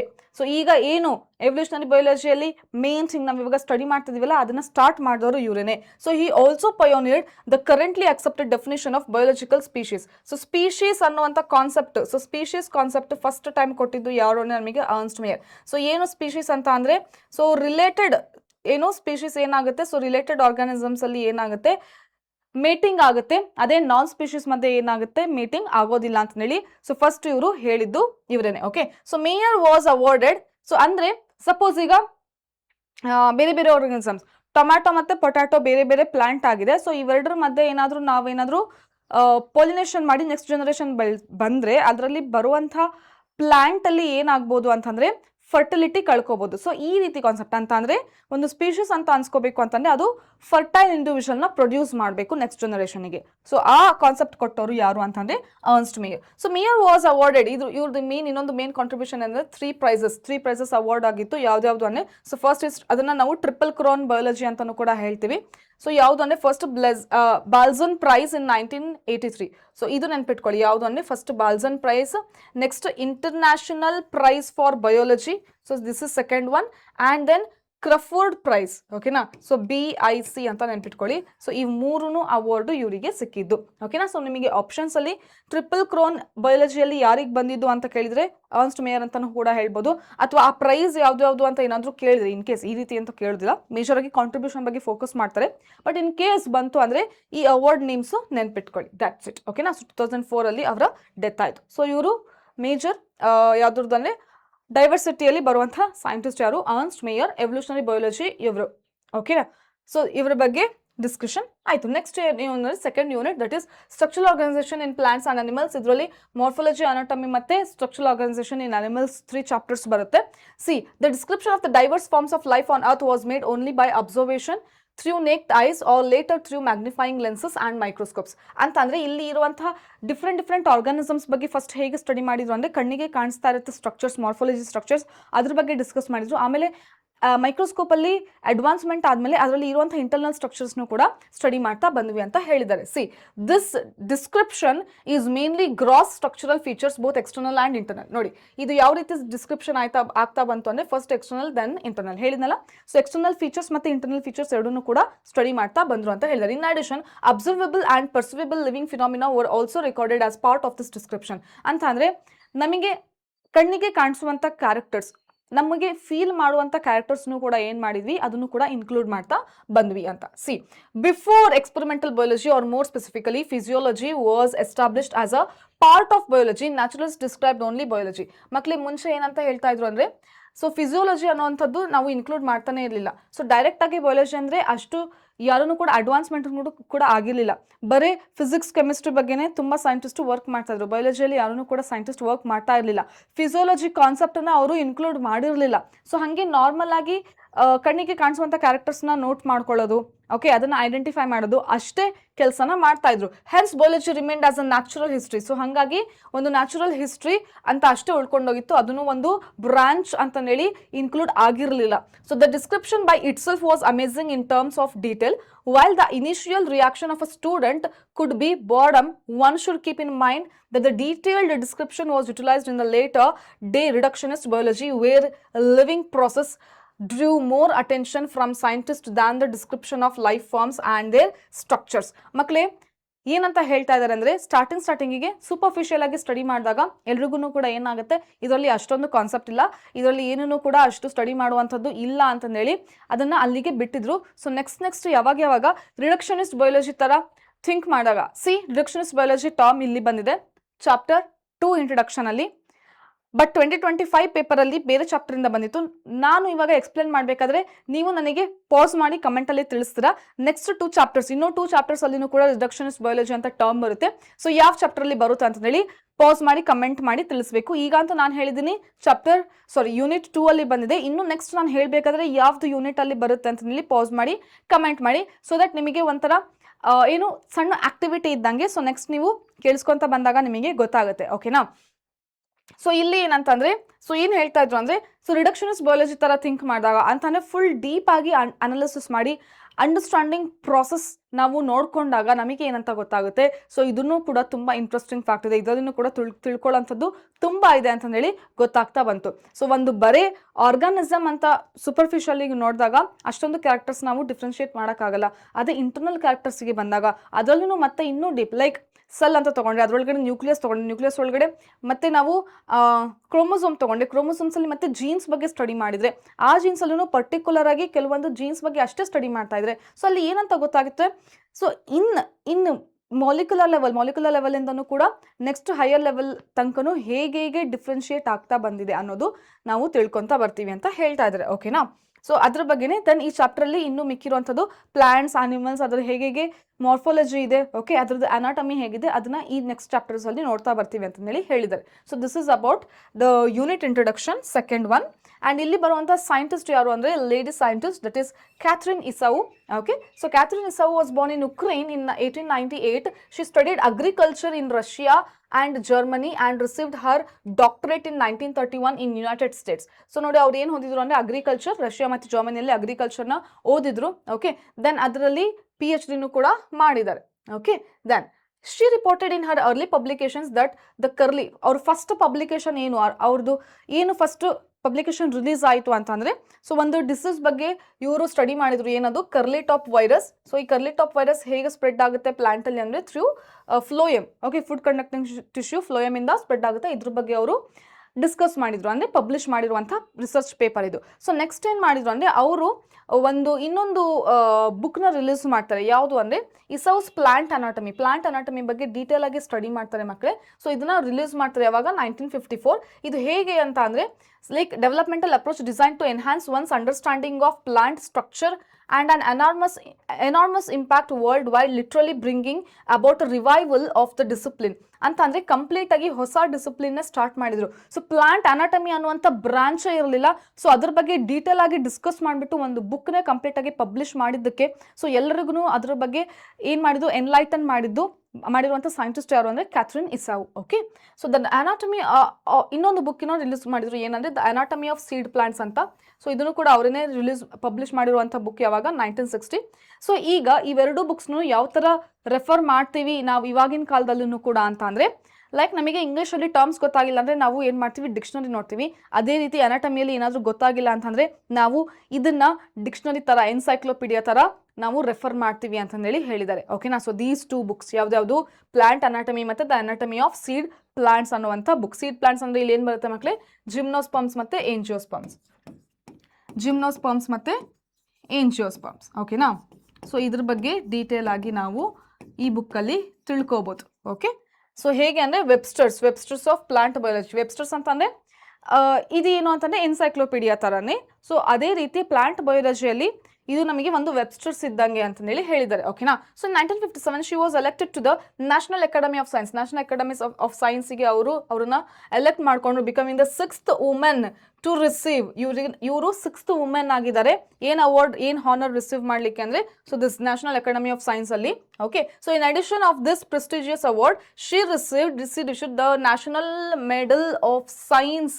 National medal of science ಕೂಡ ಅವಾರ್ಡ್ ಬಂದಿದೆ ಫ್ರಮ್ ಪ್ರೆಸಿಡೆಂಟ್ ಜಾರ್ಜ್ ಬುಷ್. ಅವಾಗ ಜಾರ್ಜ್ ಬುಷ್ ಪ್ರೆಸಿಡೆಂಟ್ ಇದ್ರಲ್ಲ, ಸೊ 1989 ಅಲ್ಲಿ. ಸೊ ಅವಾಗ ಅವರಿಂದನೂ ಕೂಡ ನ್ಯಾಷನಲ್ ಮೆಡಲ್ ಆಫ್ ಸೈನ್ಸ್ ಅನ್ನುವಂಥ ಅವಾರ್ಡ್ನು ಕೂಡ ಇವರಿಗೆ ಸಿಕ್ಕಿದೆ. ಸೊ ಇದು ಒಂದು ಅವಾರ್ಡ್ ಆಗಿದೆ ಮಕ್ಕಳೇ. ಸೊ ಇದೊಂದು award, 2 award. Then when Catherine Isau died in the year 1997, Peter Raven, director of anatomy and morphology, Missouri Botanical Garden, remembered that she absolutely dominated the field of plant biology even at the age of 99. ಇವರು ಸಾಯೋ ತನಕನೂ ಈ ಫೀಲ್ಡಲ್ಲಿ work ಮಾಡಿದ್ದಾರೆ ಅಂತಂದೇಳಿ identify ಮಾಡಿದ್ರು. Remark ಮಾಡಿರುವಂಥ scientist ಯಾರು ಅಂತಂದರೆ ಪೀಟರ್ ರಾವೆನ್. ಏನಂತ ಹೇಳಿದ್ರು ಅಂತಂದರೆ ಅವರು ಕಂಪ್ಲೀಟ್ ಆಗಿ ಪ್ಲಾಂಟ್ ಬಯೋಲಜಿನ ಲೀಡ್ ಮಾಡಿದವರು, ಅವರು ಇದರಲ್ಲಿ ತುಂಬಾ ಕಾಂಟ್ರಿಬ್ಯೂಷನ್ ಮಾಡಿದ್ದಾರೆ ಅಂತಂದೇಳಿ ಹೇಳಿದ್ರು. ಯಾರು ಅಂತಂದ್ರೆ ದಟ್ ಈಸ್ ಪೀಟರ್ ರಾವೆನ್. ಅವ್ರು ಏನಾಗಿದ್ದಾರೆ ಅಂದ್ರೆ director of anatomy of morphology Missouri botanical garden. ಇವ್ರನ್ನ ಈ ರೀತಿ ಗುರುತಿಸಿದ್ದಾರೆ. ಓಕೆನಾ. ಸೊ ಇದು ಯಾರ ಬಗ್ಗೆ ಅಂದ್ರೆ ಕ್ಯಾಥರಿನ್ ಇಸೌ ಬಗ್ಗೆ. ಸೊ ಮೇಜರ್ ಆಗಿ ಏನ್ ನೋಡ್ಕೊಂತೀರ ಮಕ್ಕಳು, ಇವ್ರು ಬರ್ದಿರುವಂತ 2 ಬುಕ್ಸ್ ಬಗ್ಗೆ ತಿಳ್ಕೊಳ್ಳಿ. ದೆನ್ ಇವರಿಗೆ ಸಿಕ್ಕಿರುವಂತ 2 ಅವಾರ್ಡ್ ಇದೆ. ಓಕೆ, ದೆನ್ ಅವರು ಯಾವ್ದು ಫಸ್ಟ್ ಪಬ್ಲಿಷ್ ಮಾಡಿರುವಂತ ಪೇಪರ್ ಅಂದ್ರೆ ಸೊ ಇದ್ರ ಬಗ್ಗೆ. ಸೊ ಇದು ಮೇಜರ್ ಆಗಿ ಇರುತ್ತೆ. ಓಕೆನಾ. ಸೊ ನೆಕ್ಸ್ಟ್ ಯಾರು ಥರ್ಡ್ ಅಂದ್ರೆ ದಟ್ ಇಸ್ ಥರ್ಡ್ ಚಾಪ್ಟರ್ ಯಾವುದು ಅಂತಂದ್ರೆ ದಟ್ ಯೂನಿಟ್ ಅಂದ್ರೆ ಸ್ಟ್ರಕ್ಚರ್ ಅಂಡ್ ಫಂಕ್ಷನ್ಸ್. ಸೊ ಇದರಲ್ಲಿ ನಿಮಗೆ cell that is cell the unit of life, biomolecule, cell cycle and cell division 3 chapters ಬರುತ್ತೆ. ಸೊ ನೋಡಿ, biology is the study of living organisms. So the detailed description of their forms and appearance only brought about out their diversity. It is a cell theory that emphasizes the unity underlying this diversity of forms, that is a cellular organization of all the life forms. ಅಂತ ಅಂದ್ರೆ ಏನು? So living organisms ಬಗ್ಗೆ ನಾವು study ಮಾಡಬೇಕು detail ಆಗಿ ಅಂತಂದ್ರೆ ಮೊದಲು ಎಲ್ಲಿಂದ ಸ್ಟಾರ್ಟ್ ಆಯ್ತು ಅಂತಂದ್ರೆ ಮಾರ್ಫಾಲಜಿ ಇದ್ದೇ ಇರುತ್ತೆ, ಬಟ್ ಡೀಟೇಲ್ ಆಗಿ ನಮಗೆ ಹೇಗೆ ಗೊತ್ತಾಗುತ್ತೆ ಅಂತಂದ್ರೆ ಸೆಲ್ ಬಯಾಲಜಿ ಬಗ್ಗೆ ತಿಳ್ಕೊಂಡಾಗ, ಅದ್ರದ್ದು ಸೆಲ್ ಹೇಗಿದೆ, ಸೆಲ್ಲಿಂದ ನೆಕ್ಸ್ಟ್ ಟಿಶ್ಯೂಸ್ ಎಲ್ಲ ಹೇಗೆ ಆರ್ಗನೈಸ್ ಆಗುತ್ತೆ ಅನ್ನೋ ಒಂದು ನಮಗೆ ಕಾನ್ಸೆಪ್ಟ್ ಗೊತ್ತಿದ್ರೆ ಮಾತ್ರ ಅಂತ ಹೇಳಿದ್ದಾರೆ. ಓಕೆನಾ. ಸೊ ಆ description of cell structure and sell growth by division is given in the chapters comprising this unit. So ಇದರಲ್ಲಿ ಏನು ಕೊಟ್ಟಿದ್ದಾರೆ ಈ ಚಾಪ್ಟರ್ಸ್ ಅಲ್ಲಿ ಅಂತಂದ್ರೆ ಸೆಲ್ ಬಗ್ಗೆ ಮತ್ತೆ ಸೆಲ್ ಸೈಕಲ್ ಬಗ್ಗೆ ಇಂಟ್ರೊಡ್ಯೂಸ್ ಮಾಡಿದ್ದಾರೆ ಅಂತ ಹೇಳಿದರೆ. Cell theory also created a sense of mystery around living phenomena. So first time cell theory ಬಗ್ಗೆ ನಮಗೆ ಇಂಟ್ರೊಡ್ಯೂಸ್ ಮಾಡಿಕೊಟ್ಟಾಗ ಅದರಿಂದನೇ ತುಂಬ ಸ್ಟಡೀಸ್ ಮಾಡಲಿಕ್ಕೆ ನಮಗೆ ಆಪರ್ಚುನಿಟಿ ಸಿಕ್ತು ಅಂತಲೂ ಕೂಡ ಹೇಳಿದ್ದಾರೆ. ಓಕೆನಾ. ಸೊ ಒಂದು ಮಿಸ್ಟ್ರಿನೇ ಕ್ರಿಯೇಟ್ ಆಯಿತು ಅಲ್ಲಿ. ಸೆಲ್ ಥಿಯರಿ, ಒಂದು ಸೆಲ್ಲು ಇನ್ನೊಂದು ಸೆಲ್ ಮುಂಚೆ ಇರುವಂಥ ಸೆಲ್ಲಿಂದ ಹುಟ್ಕೊಳ್ಳುತ್ತೆ, ಸೊ ಸೆಲ್ ಒಂದು ಸೆಲ್ಲಿಂದ ಇನ್ನೊಂದು ಸೆಲ್ ಡಿವೈಡ್ ಆಗುತ್ತೆ ಅನ್ನುವಂಥ ಕಾನ್ಸೆಪ್ಟಿಂದನೇ ತುಂಬ ಹೊಸ ಕಾನ್ಸೆಪ್ಟನ್ನು ಕೂಡ ಹುಟ್ಕೊಂತು ಅಂತ ಹೇಳಿದ್ದಾರೆ. Okay, that is physiological and behavioural processes. So cell ಪ್ಲಾಂಟಿನ ಆನಿಮಲ್ಸಿನ ಫಿಸಿಯೋಲಜಿ ಆಗಿರ್ಬೋದು, ಅದ್ರದ್ದು ಬಿಹೇವಿಯರ್ ಪ್ಯಾಟರ್ನ್ ಆಗಿರ್ಬೋದು, ಅದೆಲ್ಲದನ್ನು ಕೂಡ ಸೆಲ್ ಸ್ಟ್ರಕ್ಚರ್ ನಾವು ನೋಡ್ಕೊಂಡಾಗ ಮಾತ್ರ ನಮಗೆ ಗೊತ್ತಾಯಿತು ಅಂತ ಹೇಳಿದ್ದಾರೆ. So this mystery was the requirement of the integrity of cellular organization of living phenomena to be demonstrated or observed. So ಹಾಗಾಗಿ ಸೆಲ್ ಥಿಯರಿ ಬಗ್ಗೆ ತಿಳ್ಕೊಂಡಾಗೇನೆ ನಮಗೆ ಇಲ್ಲಿ ಇರುವಂಥ ಇವಾಗಿನ ಸೆಲ್ ಆರ್ಗನೈಸೇಷನ್ ಬಗ್ಗೆ ಸೊ ಅದೆಲ್ಲದ್ರ ಬಗ್ಗೆನೂ ಕೂಡ ಗೊತ್ತಾಯ್ತು ಅಂತ ಹೇಳಿದ್ದಾರೆ. In studying and understanding the physiological and behavioral processes, one can take physico-chemical approach and use cell-free system to investigate. ಅಂತ ಅಂದ್ರೆ ಏನು? ಸೊ ಫಿಸಿಕಲ್ ಮತ್ತೆ chemical phenomena of the organisms ಇದನ್ನ ಸ್ಟಡಿ ಮಾಡಿದ್ರೆ ನಮಗೆ ಏನು ಗೊತ್ತಾಗುತ್ತೆ? ಸೆಲ್ ಆರ್ಗನೈಸೇಷನ್ ಬಗ್ಗೆ ಗೊತ್ತಾಗುತ್ತೆ ಅಂತ ಹೇಳಿದ್ದಾರೆ. ಸರಿನಾ. ಸೊ ಇದ್ರ ಜೊತೆಗೆ ನಾವು ಬರೀ ಆರ್ಗಾನಿಸಮ್ಸ್ ಒಳಗಡೆ ಅಲ್ಲದೇನೆ ಆರ್ಗಾನಿಸಮ್ಸ್ ಹೊರಗಡೆನೂ ಕೂಡ ಹೇಗೆ ಪ್ರೊಸೆಸ್ ನಡೆಯುತ್ತೆ ಅಂತಂದೇಳಿ ನಾವು ತಿಳ್ಕೊಬೋದು ಅಂತ ಹೇಳಿದ್ದಾರೆ. ಸಪೋಸ್ ಯಾವುದಾದ್ರೂ ಒಂದು ಬಯೋಮಾಲಿಕ್ಯೂಲ್ ತೊಗೊತೀರ ಅಂತ ತಿಳ್ಕೊಳ್ಳಿ. ಸೊ ಕಾರ್ಬನ್ ತೊಗೊಂಡಿದ್ದೀರಾ, ಸೊ ಅದು ಹೇಗೆ ಫಂಕ್ಷನ್ ಆಗ್ತಾ ಇದೆ ಆರ್ಗಾನಿಸಮ್ ಒಳಗಡೆ ಅಂತಂದೇಳಿ ನಾವು ಸೆಲ್ ಹೊರಗಡೆನೂ ಕೂಡ ಸ್ಟಡಿ ಮಾಡ್ಬೋದು ಅಂತ ಹೇಳಿದ್ದಾರೆ. ಅಂದರೆ ಆರ್ಗಾನಿಸಮ್ ಹೊರಗಡೆನೂ ಕೂಡ ನಾವು ಸ್ಟಡಿ ಮಾಡ್ಬೋದು ಅಂತ ಹೇಳಿದ್ದಾರೆ. ಸೊ ಅದರದ್ದು ಸ್ಟ್ರಕ್ಚರ್, ಸಪೋಸ್ ಕಾರ್ಬನಿನ ಸ್ಟ್ರಕ್ಚರ್ ಹೇಗಿದೆ, ಅದರಲ್ಲಿ ಕಾರ್ಬನ್ ಒಂದು ಗ್ಲೂಕೋಸ್ ಅಂತ ತೊಗೊಂಡ್ರೆ ಅದರಲ್ಲಿ ಕಾರ್ಬನಿನ ಸ್ಟ್ರಕ್ಚರ್ ಹೇಗೆಲ್ಲ ಅರೇಂಜ್ ಆಗಿದೆ, ಸೊ ಇದರಿಂದ ನಮಗೆ ಏನು ಗೊತ್ತಾಗುತ್ತೆ ಅದು ಸೆಲ್ ಒಳಗಡೆ ಹೇಗೆ ವರ್ಕ್ ಮಾಡ್ತಾ ಇದೆ ಅಂತ ಗೊತ್ತಾಗ್ತದೆ ನನ್ನ ಮಕ್ಕಳೇ. ಸೊ ಸೆಲ್ ಫ್ರೀ ಸಿಸ್ಟಮ್ ಅಲ್ಲಿನೂ ಕೂಡ ನಾವು ಸ್ಟಡಿ ಮಾಡಿ ಸೆಲ್ ಒಳಗಡೆ ಇರುವಂಥ ಚೇಂಜಸ್ನ ನಾವು ಕಂಡುಹಿಡಿಬಹುದು ಅಂತ ಹೇಳಿದ್ದಾರೆ. So that's why physics and chemistry concepts will be applied to understand the biology ಅಂತ ಹೇಳಿರೋದು. ಓಕೆನಾ. So this approach enables to us to describe the various processes in molecular terms. Molecular terms ಅಂದ್ರೆ ಇವಾಗ ಹೇಳಿದ್ನಲ್ಲ ಅದೇ. ಸೊ ಒಂದು simple molecules ಇಂದ ಹಿಡಿದು ಸೊ ಹೇಗೆ ಆರ್ಗನೈಸ್ ಆಗಿದೆ ಒಂದು ಆರ್ಗಾನಿಸಮ್ ಅಂತ ನಾವು ತಿಳ್ಕೊಬಹುದು. So the approach is established by analysis of living tissues for elements and compounds. It will tell us that the types of organic compounds are present in living organisms. So ಅದರಿಂದ ಏನಂತ ಗೊತ್ತಾಗುತ್ತೆ ಎಷ್ಟು type of cells ಇದೆ living organisms ಅಲ್ಲಿ, ಹೇಗೆ arrange ಆಗಿದೆ, so ಅದು ಹೇಗೆ ಆರ್ಗನೈಸ್ ಆಗಿದೆ, ಆರ್ಗಾನಿಕ್ ಕಾಂಪೌಂಡ್ಸ್ ಯಾವ್ದಾವ್ದಿದೆ ಅಂತ ಹೇಳಿ ಎಲ್ಲ ಡೀಟೇಲ್ ಆಗಿ ಗೊತ್ತಾಗುತ್ತೆ. In the next stage one can ask the question what are these compounds doing inside the cell. So next ಏನಂತ ಹೇಳ್ಬೋದು, ಈ ಕಾಂಪೌಂಡ್ಸ್ ಸೆಲ್ ಒಳಗಡೆ ಏನು ಕೆಲಸ ಮಾಡ್ಬೋದು ಅಂತ ಹೇಳ್ಬೋದು. ಸಪೋಸ್ ನಾನು ಹೇಳಿದ್ನಲ್ಲ ಗ್ಲೂಕೋಸಿನ ಸ್ಟ್ರಕ್ಚರ್ ನಮಗೆ ಗೊತ್ತಾದಾಗ ಗ್ಲೂಕೋಸಿನ ಕೆಲಸ ಏನಿದೆ ಸೆಲ್ ಒಳಗಡೆ ಅಂತ ಹೇಳಿ ನಮಗೆ ಕ್ಲಿಯರ್ ಆಗಿ ಗೊತ್ತಾಗುತ್ತೆ. ಸೊ ಸೆಲ್ ಹೊರಗಡೆ ಇರುವಂಥ compounds, organic compounds, inorganic compounds ಬಗ್ಗೆ ಡಿಸ್ಕಸ್ ಮಾಡಿದ್ರೆ, ಸ್ಟಡಿ ಮಾಡಿದ್ರೆ ನಮಗೆ ಏನಂತ ಗೊತ್ತಾಗುತ್ತೆ, how it works inside the cell ಅಂತ ಹೇಳಿ ನಮಗೆ ಆನ್ಸರ್ ಸಿಗುತ್ತೆ. ಸೊ ಹಾಗಾಗಿ ಅದನ್ನ ತಿಳ್ಕೊಳ್ಳೋದು ಕೂಡ ತುಂಬಾ important. That is where you will learn about biomolecules ಎಲ್ಲ ಹೇಗೆ ಅಂತ ಹೇಳಿ ಹೇಗೆ ತಿಳ್ಕೊಂತಿರಲ್ಲ, ದಟ್ ಈಸ್ ವೇರ್ ಇಂಪಾರ್ಟೆಂಟ್ ಅಂತ ಹೇಳಿರೋದು. ಓಕೆನಾ. So and in what way they carry out gross physiological processes ಹೇಳಿದ್ನಲ್ಲ, ಹೇಗೆ ಇದು ಒಂದು ಕಾಂಪೌಂಡ್ ಬಯೋಮಾಲಿಕ್ಯೂಲ್, ಒಂದು ಮಾಲಿಕ್ಯೂಲ್ ಹೇಗೆ ಒಂದು ಕಂಪ್ಲೀಟ್ ಫಿಸಿಯೋಲಜಿಕಲ್ ಪ್ರೊಸೆಸ್ನ ಕ್ಯಾರಿ ಮಾಡ್ತಾ ಇದೆ ಓಕೆ, ಸೊ ಅದ್ರ ಬಗ್ಗೆ ನಾವು ತಿಳ್ಕೊಂತೀವಿ ಅಂತ ಹೇಳಿದ್ದಾರೆ. So what is the molecular basis of all physiological processes. ಹಂಗಂದ್ರೆ ಒಂದು ರೆಸ್ಪಿರೇಷನ್ ಅಂತ ನಡೀತಾ ಇದೆ ಅಂದ್ರೆ ಅದರಲ್ಲಿ ಮಾಲಿಕ್ಯುಲರ್ ಲೆವೆಲ್ ಅಲ್ಲಿ ಹೇಗೆ ನಡೀತಾ ಇದೆ ಅಂತ ಹೇಳಿ ನಮಗೆ ಗೊತ್ತಾಗುತ್ತೆ ಅಂತ ಹೇಳಿರೋದು. So this physico chemical approach ಅಂದ್ರೆ ಕೆಮಿಸ್ಟ್ರಿನೂ ಬಂತು, ಫಿಸಿಕಲ್ ಆಸ್ಪೆಕ್ಟ್ನು ಬಂತು. ಸೊ ಇದೆರಡನ್ನೂ ಕೂಡ ಅಪ್ರೋಚ್ ಮಾಡಿದ್ರೆ ನಮಗೆ ಇಲ್ಲಿ ನಮ್ಮ ಬಯಾಲಜಿ ಬಗ್ಗೆ ಗೊತ್ತಾಗುತ್ತೆ ಅಂತ ಹೇಳಿರೋದು. See approach to study and understand living organisms biology ಬಗ್ಗೆ ನಮಗೆ ಗೊತ್ತಾಯ್ತು. Is called reductionist biology. ಇದೇ ನಿಮಗೆ ಕ್ವೆಶನ್ ಬಂದಿದ್ದು. ನಾನು ಹೇಳಿದ್ನಲ್ಲ ಎಲ್ಲೆಲ್ಲಿ ಕಾಣಿಸ್ತಲ್ಲ ಅಲ್ಲಿ ಪಾಸ್ ಮಾಡಿ ಆನ್ಸರ್ ಮಾಡಿ ಅಂತ. ಸೊ ಅಗೇನ್ ಯಾವುದು ಬಂತು, ಯೂನಿಟ್ 3 ಅಲ್ಲಿ ಮತ್ತೆ ಬಂತು, ಗೊತ್ತಾಯ್ತಾ? ಯೂನಿಟ್ 2 ಅಲ್ಲಿ ಇತ್ತು, ಮತ್ತೆ ಯೂನಿಟ್ 3 ಅಲ್ಲಿನೂ ಕೂಡ ಬಂತು. Okay, so the concepts and techniques of physics and chemistry applied to understand the biology. ಹೇಳಿದ್ನಲ್ಲ ಫಿಸಿಕ್ಸ್ ಅಂಡ್ ಕೆಮಿಸ್ಟ್ರಿ ಕಾನ್ಸೆಪ್ಟ್ಸ್ನ ನಾವು ತಿಳ್ಕೊಂಡಾಗ ಅದನ್ನ ಅಪ್ರೋಚ್ ತಗೊಂಡು ನಾವೇನ್ ಮಾಡ್ತೀವಿ ಬಯಾಲಜಿಯಲ್ಲಿ ಇನ್ಕ್ಲೂಡ್ ಮಾಡ್ತೀವಿ ಅಂತ ಹೇಳಿರೋದು ಮಕ್ಕಳೇ. ಓಕೆನಾ? So this is about introduction. And ಇಲ್ಲಿ ಬರುವಂಥ ನಮ್ಮ ಇಂಡಿಯನ್ ಸೈಂಟಿಸ್ಟ್ ಯಾರು ಅಂದರೆ GN ರಾಮಚಂದ್ರನ್. ಸೊ ಇವರ ಬಗ್ಗೆ ಪ್ರತಿಯೊಂದು ಸೆಲ್ ಬುಕ್ ಆಗಿರ್ಬೋದು ಅಥವಾ ಬಯೋಕೆಮಿಸ್ಟ್ರಿ ಬುಕ್ ಆಗಿರ್ಬೋದು, ಕೆಮಿಸ್ಟ್ರಿ ಬುಕ್ ಆಗಿರ್ಬೋದು, ಎಲ್ಲದರಲ್ಲೂ ಕೂಡ ಇವ್ರ ಬಗ್ಗೆ ಮೆನ್ಷನ್ ಮಾಡೇ ಇರ್ತಾರೆ. ಸೊ ಅಷ್ಟು ಫೇಮಸ್ ಸೈಂಟಿಸ್ಟ್ ಆಗಿದ್ದಾರೆ ಯಾರು ಅಂದರೆ GN Ramachandran. So on outstanding figure in the field of protein structure. Major ಆಗಿ ಇವ್ರು ವರ್ಕ್ ಮಾಡಿರುವಂಥ ಫೀಲ್ಡ್ ಯಾವುದು ಅಂತಂದರೆ ಪ್ರೋಟೀನ್ ಸ್ಟ್ರಕ್ಚರ್. ನಿಮಗೆ ಕೇಳ್ತಾರೆ ರಾಮಚಂದ್ರನ್ ವರ್ಕ್ ಮಾಡಿರುವಂಥ ಫೀಲ್ಡ್ ಯಾವುದು ಅಂದರೆ protein structure. Was the founder of the Madras school of conformational analysis of biopolymers. So biopolymers Madras school ನ ಫಸ್ಟ್ ಆರ್ಗನೈಸ್ ಅಂದರೆ ಸ್ಟಾರ್ಟ್ ಮಾಡಿದವರು ಯಾರು ಅಂತಂದರೆ that is GN Ramachandran. His discovery of the triple helical structure, ಇದು ತುಂಬ ಇಂಪಾರ್ಟೆಂಟ್. ಇವರ ಡಿಸ್ಕವರಿ ಏನು ಅಂತಂದರೆ triple helical structure of collagen. ಯಾವುದ್ರದ್ದು? ಕೊಲಾಜಿನ್ ಇಂದು ಟ್ರಿಪಲ್ ಹೆಲಿಕಲ್ ಸ್ಟ್ರಕ್ಚರ್. 3 ಹೆಲಿಕ್ಸ್ ಇರುತ್ತೆ ಅಂತಂದೇಳಿ ಕೊಲಾಜಿನ್ ಸ್ಟ್ರಕ್ಚರು 3 ಹೆಲಿಕ್ಸ್ ಅಲ್ಲಿ ನಾವು ನೋಡ್ತೀವಿ ಅಂತಂದೇಳಿ 3D ಫಾರ್ಮ್ ಅಲ್ಲಿ ಹೇಗೆ ಅದು ಸ್ಟ್ರಕ್ಚರ್ ಕಾಣಿಸುತ್ತೆ ಅಂತಂದೇಳಿ ನಮಗೆ ಹೇಳ್ಕೊಟ್ಟವರು ಯಾರು ಅಂತಾನೆ that is GN Ramachandran. Published in Nature ಅನ್ನುವಂಥ ಬುಕ್ಕಲ್ಲಿ ಪಬ್ಲಿಷ್ ಆಗಿದೆ. So in 1954. And his analysis of the allowed conformations of proteins through the use of Ramachandran plot. So ಇವರು ಒಂದು ಪ್ಲಾಟ್ ಕೊಡ್ತಾರೆ ಮಕ್ಕಳೇ, ರಾಮಚಂದ್ರನ್ ಪ್ಲಾಟ್. ಇದರಿಂದ ಪ್ರೋಟೀನ್ ಸ್ಟ್ರಕ್ಚರ್ ಹೇಗೆ ಇರುತ್ತೆ ಅಂತಂದೇಳಿ ನಾವು ಸ್ಟಡಿ ಮಾಡ್ಬೋದು. ಓಕೆನಾ? ಸೊ ಇದ್ರ ಬಗ್ಗೆನೂ ಕೂಡ ಅವರು ಹೇಳಿದ್ದಾರೆ. Okay, contributions in the structural biology. ನೋಡಿ ಸ್ಟ್ರಕ್ಚರಲ್ ಬಯಾಲಜಿ ಅಂದರೆ ಅದರ ಸ್ಟ್ರಕ್ಚರ್ ಹೇಗಿದೆ ಅಂತ ನಾವು ತಿಳ್ಕೊಬೋದು. Rank among the most outstanding contributions. Okay, so he was born in October 8, 1922 in a small town not far from Cochin on the southwestern coast of India. His father was a professor of mathematics at a local college and thus had considerable influence in shaping Ramachandran's interest in mathematics. ಗೊತ್ತಾಯ್ತಾ? ಅವರ ಅಪ್ಪ maths ಓದಿದ್ದಾರೆ ಅಂತ ಇವರು ಕೂಡ maths ಅಲ್ಲಿ ತುಂಬಾ interest ಇತ್ತು. After completing his school years Ramachandran graduated in 1942 has top ranking student in the BSc honours. So ಇವರು ಮಾಡಿರುವಂಥ ಯಾವುದು BSc ಡಿಗ್ರಿ ಅಂತಂದ್ರೆ physics. Okay, the course of university of Madras ಅಲ್ಲಿ ಇವರ physics BSc ಮುಗಿಸಿದ್ರು.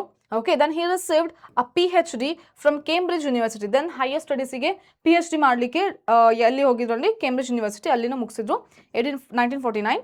While at Cambridge Ramachandran met Linus polling. ನಿಮಗೆ ಇದು ತುಂಬಾ important. ಇದು NCERT ಅಲ್ಲಿನೂ ಕೂಡ ಬಯೋಮಾಲಿಕ್ಯೂಲ್ಸ್ ಚಾಪ್ಟರ್ ಅಲ್ಲಿನೂ ಕೂಡ ಇನ್ಕ್ಲೂಡ್ ಮಾಡಿದ್ದಾರೆ. ಏನು ಅಂದರೆ ದಟ್ ಈಸ್ ಲೈನಸ್ ಪೋಲಿಂಗ್. ಅವರು ಆಲ್ಫಾ ಮತ್ತೆ ಬೀಟಾ ಪ್ಲೇಟೆಡ್ ಶೀಟ್ ಅಂತಂದ್ರೆ ಪ್ರೋಟೀನಿನ ಸೆಕೆಂಡರಿ ಸ್ಟ್ರಕ್ಚರ್ ಬಗ್ಗೆ ಸ್ಟಡಿ ಮಾಡಬೇಕಾದ್ರೆ ಅವರ ಇನ್ಫ್ಲೂಯೆನ್ಸ್ ರಾಮಚಂದ್ರನ್ ಜೊತೆಗೂ ಕೂಡ ಆಯಿತು. ಸೊ ಇದರಿಂದಾನೇ ಅವರು ನೆಕ್ಸ್ಟ್ ಏನು ಯಾವುದಿದು triple helical structure of collagen ಕೂಡ ಕಂಡುಹಿಡಲಿಕ್ಕೆ ಸಾಧ್ಯ ಆಗಿದ್ದು ಅಂತ ಹೇಳಿ ಕೊಟ್ಟಿರೋದು. ಓಕೆನಾ? So attention to solving the structure of collagen. ನೋಡಿ, ಸೊ ಅದರಿಂದಾನೇ ಅವರಿಗೆ ಕೊಲಾಜಿನ್ ಸ್ಟ್ರಕ್ಚರ್ನ ಎಲಿಸಿಡೇಟ್ ಮಾಡಲಿಕ್ಕೆ ಆಯಿತು ಅಂತ ಮೆನ್ಷನ್ ಮಾಡಿದ್ದಾರೆ. ಸೊ ಅವರ ಡೇಟ್ನು ಕೂಡ ಮೆನ್ಷನ್ ಮಾಡಿದ್ದಾರೆ. ಸೊ ಗೊತ್ತಾಯ್ತಾ ರಾಮಚಂದ್ರನ ಮೇನ್ ಕಾಂಟ್ರಿಬ್ಯೂಷನ್ ಏನು ಅಂತಂದರೆ triple helical structure. Okay, so ಅವ್ರದ್ದು ಆ ಕಾಂಟ್ರಿಬ್ಯೂಷನ್ ನೇಚರ್ ಅನ್ನೋ ಬುಕ್ಕಲ್ಲಿ ಪಬ್ಲಿಷ್ ಆಗಿದೆ. ದೆನ್ ಮೇಜರ್ ಆಗಿ ಇನ್ನೊಂದು ಏನಂದರೆ ಮಡ್ರಾಸ್ ಸ್ಕೂಲ್ ಓಪನ್ ಮಾಡಿದವರು ಇವರೇನೆ. ಓಕೆ, ದೆನ್ ಇನ್ನೊಂದು ಏನಂತಂದರೆ ಬಯಾಲಜಿಯಲ್ಲಿ ಇರುವಂತಹ ಸ್ಟ್ರಕ್ಚರ್ಸ್ ಬಗ್ಗೆ ಡೀಟೇಲ್ ಆಗಿ ಪ್ರೋಟೀನ್ ಸ್ಟ್ರಕ್ಚರ್ಸ್ ಬಗ್ಗೆ ತಿಳ್ಕೊಳ್ಳಿಕ್ಕೆ ನಮಗೆ ಇವರಿಂದನೇ ಸಾಧ್ಯ ಆಗಿದ್ದು. ದೆನ್ ರಾಮಚಂದ್ರನ್ ಪ್ಲಾಟ್ ಇಂದ ಮುಖಾಂತರ ನಾವು ಎಲ್ಲ ಸ್ಟ್ರಕ್ಚರ್ಸ್ನು ತಿಳ್ಕೊಂಡ್ವಿ ಅಂತಂದೇಳಿ ಹೇಳಿದ್ದಾರೆ. ಸೊ ಇದು ಇವರ ಮೇಜರ್ ಕಾಂಟ್ರಿಬ್ಯೂಷನ್ ಮಕ್ಕಳೇ, ಸರಿನಾ? ಸೊ ಇವರ ಇನ್ಫ್ಲೂಯೆನ್ಸ್ ಯಾರ ಜೊತೆ ಆಯಿತು ಅಂತ ಕೇಳಿದಾಗ ಲಿನಿಯಸ್ ಪೋಲಿಂಗ್ ಅಂತಲೂ ಕೂಡ ಹೇಳ್ತೀರಾ. So this is about chapter unit 3rd and next will be unit 4. ಇದರಲ್ಲಿ ಪ್ಲಾಂಟ್ ಫಿಸಿಯಾಲಜಿ ಬರುತ್ತೆ. ಸೊ ಪ್ಲಾಂಟ್ ಫಿಸಿಯಾಲಜಿಯಲ್ಲಿ ಏನೇನೆಲ್ಲ ಕೊಟ್ಟಿದ್ದಾರೆ ನೋಡೋಣ. The description of the structure and variation of living organisms over a period of time ended up to apparently conceivable perspective of biology. So ಏನಂತ ಅಂದ್ರೆ ಇಲ್ಲಿ ನಾವು ಮೇಜರ್ ಆಗಿ ನೋಡಿದಾಗ ಸೊ ಸ್ಟ್ರಕ್ಚರ್ಸ್ ಮತ್ತೆ ಏನು ವೇರಿಯೇಷನ್ಸ್ ಲಿವಿಂಗ್ ಆರ್ಗನಿಸಮ್ಸ್ ಅಲ್ಲಿ ನೋಡಿದಾಗ ನಮಗೆ ಎರಡು ಮೇಜರ್ ಕ್ಯಾಟಗರಿ ಸಿಗುತ್ತೆ. ಸೊ ಯಾವ್ದು ಅಂದ್ರೆ see the two perspectives essentially rested on two levels of organisation of life forms and phenomena. So one described at organismic and above level of organization, while the second described at the cellular and molecular level of organization. ಮಕ್ಕಳೇ ಎರಡು category ಮಾಡಿ ನೋಡ್ತೀವಿ ನಾವು ಬಯಾಲಜಿಯಲ್ಲಿ. So ಒಂದೇನು ಅಂತಂದ್ರೆ ಒಂದು organism ಇದೆ, ಹಾಗೆ ಬೇರೆ ಬೇರೆ ಆರ್ಗನಿಸಮ್ಸ್ ಸೇರಿ ನೆಕ್ಸ್ಟ್ ಏನಾಗುತ್ತೆ ಕಮ್ಯುನಿಟಿ, ನೆಕ್ಸ್ಟ್ ಎಕಾಲಜಿ ಆಗುತ್ತೆ. ಸೊ ಆ ರೀತಿ ಒಂದು ಲೆವೆಲ್ ಇದೆ. ಇನ್ನೊಂದು ಸೆಲ್ಸ್ ಇಂದ ಇಟ್ಕೊಂಡು ಹೇಗೆ ಆರ್ಗನಿಸಮ್ ಆಯಿತು ಅನ್ನೋದು ಇನ್ನೊಂದು ಲೆವೆಲ್ ಇದೆ. So there are actually two levels ಇದೆ. ಓಕೆನಾ? So the first resulted in the ecology. So first ಇಂದ ನಮಗೆ ಏನು ಗೊತ್ತಾಯಿತು, ಎಕಾಲಜಿ ಅನ್ನುವಂಥದ್ದು ಫೀಲ್ಡ್ ಬಂತು. ಸೊ ಒಂದು ಆರ್ಗನಿಸಮ್ ನೆಕ್ಸ್ಟ್ ಇನ್ನೊಂದು ಆರ್ಗನಿಸಮ್ ಜೊತೆ ಹೇಗೆ ಇಂಟರಾಕ್ಟ್ ಆಗುತ್ತೆ, ದೆನ್ ಆ ಎರಡು ಆರ್ಗನಿಸಮ್ ಸೇರಿ ಎನ್ವಿರಾನ್ಮೆಂಟ್ ಅಲ್ಲಿ ಹೇಗೆ ಇರುತ್ತೆ, ಓಕೆ. ಸೊ ಇದೆಲ್ಲ ಹೇಗೆ ಬಿಹೇವ್ ಮಾಡ್ತಾ ಇದೆ, ಸೊ ಇದೆಲ್ಲ ನಾವು ಯಾವ್ದ್ರಲ್ಲಿ ನೋಡ್ತೀವಿ, ಎಕಾಲಜಿಯಲ್ಲಿ ನೋಡ್ತೀವಿ. Then and the related disciplines, ecology ಅದರ ಜೊತೆಗೆ ಇರುವಂತಹ ಬೇರೆ ಬೇರೆ ಬ್ರಾಂಚ್ನು ಕೂಡ ಬಂತು ಇಲ್ಲಿ. Okay, the second resulted in physiology and biochemistry. Second one ಯಾವುದಕ್ಕೆ ಬಂತು ಅಂದ್ರೆ ಫಿಸಿಯಾಲಜಿ ಮತ್ತು ಬಯೋಕೆಮಿಸ್ಟ್ರಿಗೆ ಬಂತು. ಸೊ ಸೆಲ್ ಹೇಗೆ ವರ್ಕ್ ಆಗುತ್ತೆ ಅದು ನಾವು ಬಯೋಕೆಮಿಸ್ಟ್ರಿಯಲ್ಲಿ ನೋಡ್ತೀವಿ. ಸೆಲ್ ಸೈಕಲ್ ಹೇಗಿರುತ್ತೆ, ಓಕೆ. ದೆನ್ ಅದರಿಂದ ಬರುವಂಥ ಬಯೋಮಾಲಿಕ್ಯೂಲ್ಸ್ ಎಲ್ಲ ಹೇಗೆ ವರ್ಕ್ ಆಗುತ್ತೆ, ಫಿಸಿಯಾಲಜಿ ಹೇಗಿರುತ್ತೆ, ರೆಸ್ಪಿರೇಷನ್ ಅನ್ನುವಂಥದ್ದು, ಫೋಟೋಸಿಂಥಸಿಸ್ ಅನ್ನುವಂಥ ಪ್ರೊಸೆಸ್ಗಳೆಲ್ಲ ಹೇಗೆ ಆಗುತ್ತೆ. ಸೊ ಇದನ್ನೆಲ್ಲ ನಾವು ಯಾವ್ದ್ರಲ್ಲಿ ನೋಡ್ತೀವಿ ಅಂದರೆ ಫಿಸಿಯಾಲಜಿ ಪ್ರೊಸೆಸ್ಸಲ್ಲಿ ಮತ್ತು ಬಯೋಕೆಮಿಸ್ಟ್ರಿ ಪ್ರೊಸೆಸ್ಸಲ್ಲಿ ನೋಡ್ತೀವಿ ಅಂತ ಹೇಳ್ತಾರೆ. ಓಕೆನಾ? So description of physiological processes in flowering plants. Flowering ಪ್ಲಾಂಟ್ಸಲ್ಲಿ ಫಿಸಿಯಾಲಜಿ ಹೇಗಾಗುತ್ತೆ as an example is what is given in the chapters in this unit. So ಗೊತ್ತಾಯ್ತಲ್ಲ, ಫ್ಲವರಿಂಗ್ ಪ್ಲಾಂಟ್ಸ್ ಅಂದ್ರೆ ಮೇಜರ್ ಆಗಿ ಏಂಜಿಯೋಸ್ಪರ್ಮ್ಸ್ ಅಲ್ಲಿ ಹೇಗೆ ಫಿಸಿಯಾಲಜಿ ಫಂಕ್ಷನ್ಸ್ ಆಗ್ತಾ ಇದೆ ಅನ್ನೋಂಥದ್ದು ನೆಕ್ಸ್ಟ್ ಚಾಪ್ಟರ್ಸ್ ಅಲ್ಲಿ ಕೊಟ್ಟಿದ್ದಾರೆ. ಓಕೆನಾ? So the processes of mineral nutrition next ಬರುವಂತ ಚಾಪ್ಟರ್ಸ್ ಬಗ್ಗೆ ಎಲ್ಲ ಇದರಲ್ಲಿ ಹೇಳಿರೋದು. ಯಾವ್ದಾವ್ದು ಮುಂಚೆ ಇತ್ತು ಇದೆಲ್ಲ ಚಾಪ್ಟರ್ಸ್, ಬಟ್ ಇವಾಗ ಡಿಲೀಟ್ ಮಾಡಿದ್ದಾರೆ ಮಕ್ಕಳೇ. ಸೊ ಯಾವುದಿಲ್ಲ, ಮಿನರಲ್ ನ್ಯೂಟ್ರಿಷನ್ ಇಲ್ಲ, ಫೋಟೋಸಿಂಥಸಿಸ್ ಇದೆ, ಟ್ರಾನ್ಸ್ಪೋರ್ಟ್ ಇಲ್ಲ, ಓಕೆ, ರೆಸ್ಪಿರೇಷನ್ ಇದೆ, ultimately plant growth and development ಇದ್ರ ಬಗ್ಗೆ ಇದೆ ಅಂತ ಹೇಳಿ ಇದರಲ್ಲಿ ಮೆನ್ಷನ್ ಮಾಡಿದ್ದಾರೆ. That's it. ಸೊ ಮೇಜರ್ ಆಗಿ ಏನಂತ ಅಂದ್ರೆ ಒಂದು ಆರ್ಗನಿಸಮ್ ಮತ್ತೆ ಅದರ ಹೈಯರ್ ಲೆವೆಲ್ ನೋಡಿದಾಗ ನಾವು ಎಕಾಲಜಿ ಅಂತ ಸಪರೇಟ್ ಮಾಡ್ತೀವಿ. ಒಂದು ಸೆಲ್ ಇಂದ ಒಂದು ಆರ್ಗನಿಸಮ್ ಹೇಗಾಗಿದೆ ಅನ್ನುವಂಥದ್ದು ನೋಡೋದನ್ನ ನಾವು ಯಾವ ಫೀಲ್ಡ್ ಅಲ್ಲಿ ಓದ್ತೀವಿ ಅಂದ್ರೆ ಬಯೋಕೆಮಿಸ್ಟ್ರಿ ಮತ್ತೆ physiology. Okay, so that's it about this. Conclusion, ಇಲ್ಲಿ ಬರುವಂತ ನಮ್ಮ ಮೇಜರ್ ಸೈಂಟಿಸ್ಟ್ ಯಾರು ಅಂದ್ರೆ ಮೆಲ್ವಿನ್ ಕೆಲ್ವಿನ್. ನಿಮಗೆ ಗೊತ್ತಿದೆ. ಸೊ ಮೆಲ್ವಿನ್ ಕೆಲ್ವಿನ್ ಯಾವ ಚಾಪ್ಟರ್ ಅಲ್ಲಿ ಬರುತ್ತೆ, ಇವರು ಕಂಡುಹಿಡಿದಿರುವಂತಹ ಸೈಕಲ್ ಯಾವುದು ಅಂತಲೂ ಕೂಡ ನಿಮಗೆ ಗೊತ್ತು. ಬೇಗ ಬೇಗ ಪಾಸ್ ಮಾಡಿ ಕಮೆಂಟ್ ಮಾಡಿ ಯಾವ್ದು ಗೊತ್ತಿದೆ ಅಲ್ಲ ಅದು. ಓಕೆನಾ? ಸೊ ಏನು ಇವರು ಇನ್ವೆಂಟ್ ಮಾಡಿರುವಂತ ಸೈಕಲ್ ಯಾವುದು ಅಂತ ಹೇಳಿ ಕಮೆಂಟ್ ಮಾಡಿ ತಿಳಿಸಿ. Then Melvin Calvin born in Minnesota in April 1911 received his PhD in chemistry. So ಕೆಮಿಸ್ಟ್ರಿಯಲ್ಲಿ PhD ತಗೊಂಡಿದ್ದು ಅಂದ್ರೆ ಅಲ್ಲಿ ಡಾಕ್ಟರೇಟ್ ಮಾಡಿದ್ದು ಯಾವುದು, ಕೆಮಿಸ್ಟ್ರಿಯಲ್ಲಿ, from the university Minnesota. He served as professor of chemistry at the University of California. ಕೆಮಿಸ್ಟ್ರಿಯಲ್ಲಿ PhD ಮಾಡಿಬಿಟ್ಟು ಅದರದ್ದೇ ಪ್ರೊಫೆಸರ್ನು ಕೂಡ ಆಗಿದ್ರು. ದೆನ್ ಬರ್ಕ್ಲಿಯಲ್ಲಿ. Then just after world war II. So world war II ಆದಾಗ ಏನಾಗಿತ್ತು ಅಂದರೆ ಅವಾಗ ಈ ರೇಡಿಯೋ ಆಕ್ಟಿವ್ ಮೆಟೀರಿಯಲ್ಸ್ನ ತುಂಬ ಯೂಸ್ ಮಾಡ್ತಾ ಇದ್ರು, ಏನು ಜನಗಳನ್ನ ಮತ್ತೆ ಲ್ಯಾಂಡ್ನ ನಾಶ ಮಾಡಲಿಕ್ಕೆ. ಬಟ್ ಅದನ್ನ ಯೂಸ್ಫುಲ್ ವೇಯಲ್ಲಿ ಯೂಸ್ ಮಾಡ್ಕೊಂಡು ಏನಾದರೂ ಕಂಡುಹಿಡಿಬೋದಾ ಅಂತ ಹೇಳಿ ಇವರಿಗೆ ಥಾಟ್ ಬಂತು ಮಕ್ಕಳೇ. ಸರಿನಾ? See when the world war was under shock after the Hiroshima Nagasaki. So ಅವಾಗ ಆದಾಗ ಏನು ಎಫೆಕ್ಟ್ ಆಗಿತ್ತು ಗೊತ್ತಾಗಿದೆ ಎಲ್ಲರಿಗೂ ಕೂಡ. ಸೊ ಬಾಂಬಿಂಗ್ಸ್ ಆ್ಯಂಡ್ ಸೀಯಿಂಗ್ ದ ಇಲ್. ಸೊ ಅವಾಗ ಏನೇನೆಲ್ಲ ಎಫೆಕ್ಟ್ ಆಗಿಬಿಟ್ಟಿದೆ, ಎಷ್ಟೆಷ್ಟು ಜನಕ್ಕೆ ತೊಂದರೆ ಆಗಿದೆ, ಇದನ್ನೆಲ್ಲ ನೋಡಿದ್ರು.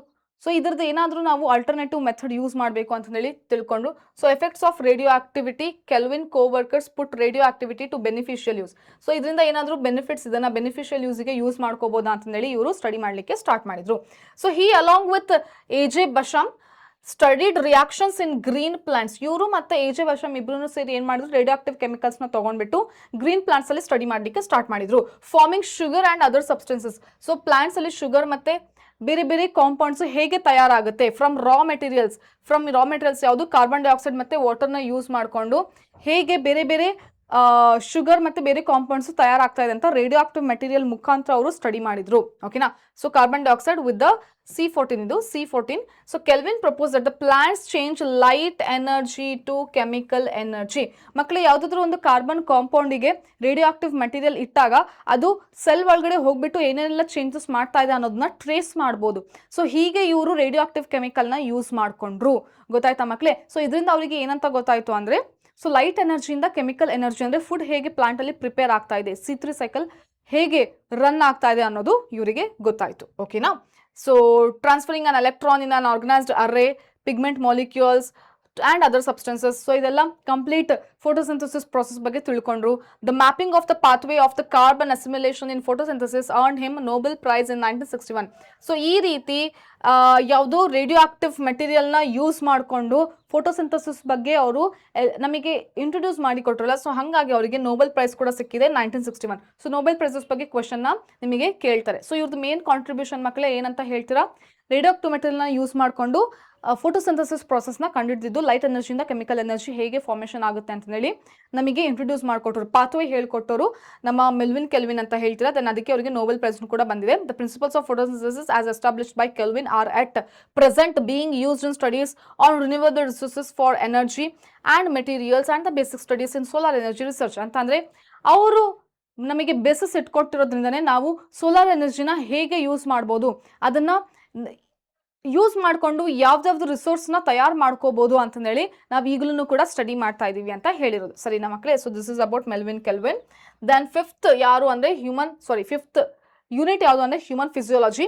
The reductionist approach, again reductionist approach to study of life forms resulted in increasing use of physicochemical concepts and techniques ಅಂತ ಅಂದ್ರೆ ಏನು, ರಿಡಕ್ಷನಿಸ್ಟ್ ಬಯಾಲಜಿ ಅಂತಂದ್ರೆ ಎಷ್ಟು ಅಂದ್ರೆ ತುಂಬ ತುಂಬ ತುಂಬ ಲೋಯರ್ ಲೆವೆಲಿಂದ ಹೈಯರ್ ಲೆವೆಲ್ ತನಕನೂ ಎಲ್ಲದನ್ನು ಸ್ಟಡಿ ಮಾಡ್ಕೊತ ಬಂದಾಗ this biology is nothing but we have to include other disciplines also in this while studying, that is physics and also chemistry ಅಂತ ನಾವು ಕಂಡುಹಿಡ್ಕೊಂತೀವಿ. ಓಕೆನಾ? So here majority of these studies employed either surviving tissue model or straight away cell free system. So direct ಆಗಿ ಒಂದು organism ಬಗ್ಗೆ study ಮಾಡ್ಬೋದು, ಅಥವಾ organism ಹೊರಗಡೆ ಹೇಗೆ ವರ್ಕ್ ಆಗ್ತಾ ಇದೆ, ಮಾಲಿಕ್ಯೂಲ್ಸ್, ಬಯೋಮಾಲಿಕ್ಯೂಲ್ಸ್, ಅದನ್ನು ಕೂಡ ಡಿಸ್ಕಸ್ ಮಾಡಿದಾಗ ನಮಗೆ ಬಯಾಲಜಿನ ಕ್ಲಿಯರ್ ಆಗಿ ಅರ್ಥ ಮಾಡ್ಕೊಳ್ಳಿಕ್ಕೆ ಸಾಧ್ಯ ಆಗುತ್ತೆ. An explosion of the knowledge resulted in molecular biology. So ಇದರಿಂದನೇ ಮಾಲಿಕ್ಯುಲರ್ ಬಯಾಲಜಿ ಕಾನ್ಸೆಪ್ಟ್ ನಮಗೆ ಬಂದಿರುವಂಥದ್ದು. Molecular physiology become almost synonymous with biochemistry and biophysics ಮಕ್ಕಳೇ. ಸೊ ಮಾಲಿಕ್ಯುಲರ್ ಫಿಸಿಯಾಲಜಿ ಅಂತಂದರೆ ಒಂದು ಫಿಸಿಯಾಲಜಿ ಪ್ರೊಸೆಸ್ ಆಗ್ತಾ ಇದೆ, ಒಂದು ರೆಸ್ಪಿರೇಷನ್ ಪ್ರೊಸೆಸ್ ಆಗ್ತಾ ಇದೆ ಅಂದರೆ ಅದರಲ್ಲಿ ಮಾಲಿಕ್ಯೂಲ್ಸ್ ಹೇಗೆ ವರ್ಕ್ ಆಗುತ್ತೆ, ಓಕೆ, ಅದ್ರದ್ದು ಕೆಮಿಸ್ಟ್ರಿ ಏನಿದೆ ಅಂದರೆ ಅದರಲ್ಲಿ ಇರುವಂಥದ್ದು ಬಯೋಮಾಲಿಕ್ಯೂಲ್ಸ್ ಅಂದರೆ ಅದರದ್ದು ಸೆಲ್ ಸ್ಟ್ರಕ್ಚರ್ ಎಲ್ಲ ಹೇಗಿದೆ, ಅದು ಕೆಮಿಸ್ಟ್ರಿಗೆ ನೋಡ್ತೀವಿ, ಅದು ಹೇಗೆ ವರ್ಕ್ ಆಗ್ತದೆ, ಪಾತ್ವೆ ಎಲ್ಲದನ್ನ ಫಿಸಿಕ್ಸ್ಗೆ ನೋಡ್ತೀವಿ. ಸೊ ಈ ರೀತಿ ಎಲ್ಲದನ್ನು ಕೂಡ ಇನ್ಕ್ಲೂಡ್ ಮಾಡಿಕೊಂಡು ನಾವು ಹ್ಯೂಮನ್ ಫಿಸಿಯಾಲಜಿನ ಇಲ್ಲಿ ತಿಳ್ಕೊಂಡಿರೋದು ಅಂತ ಹೇಳ್ತಾ ಇರೋದು. ಸರಿನಾ?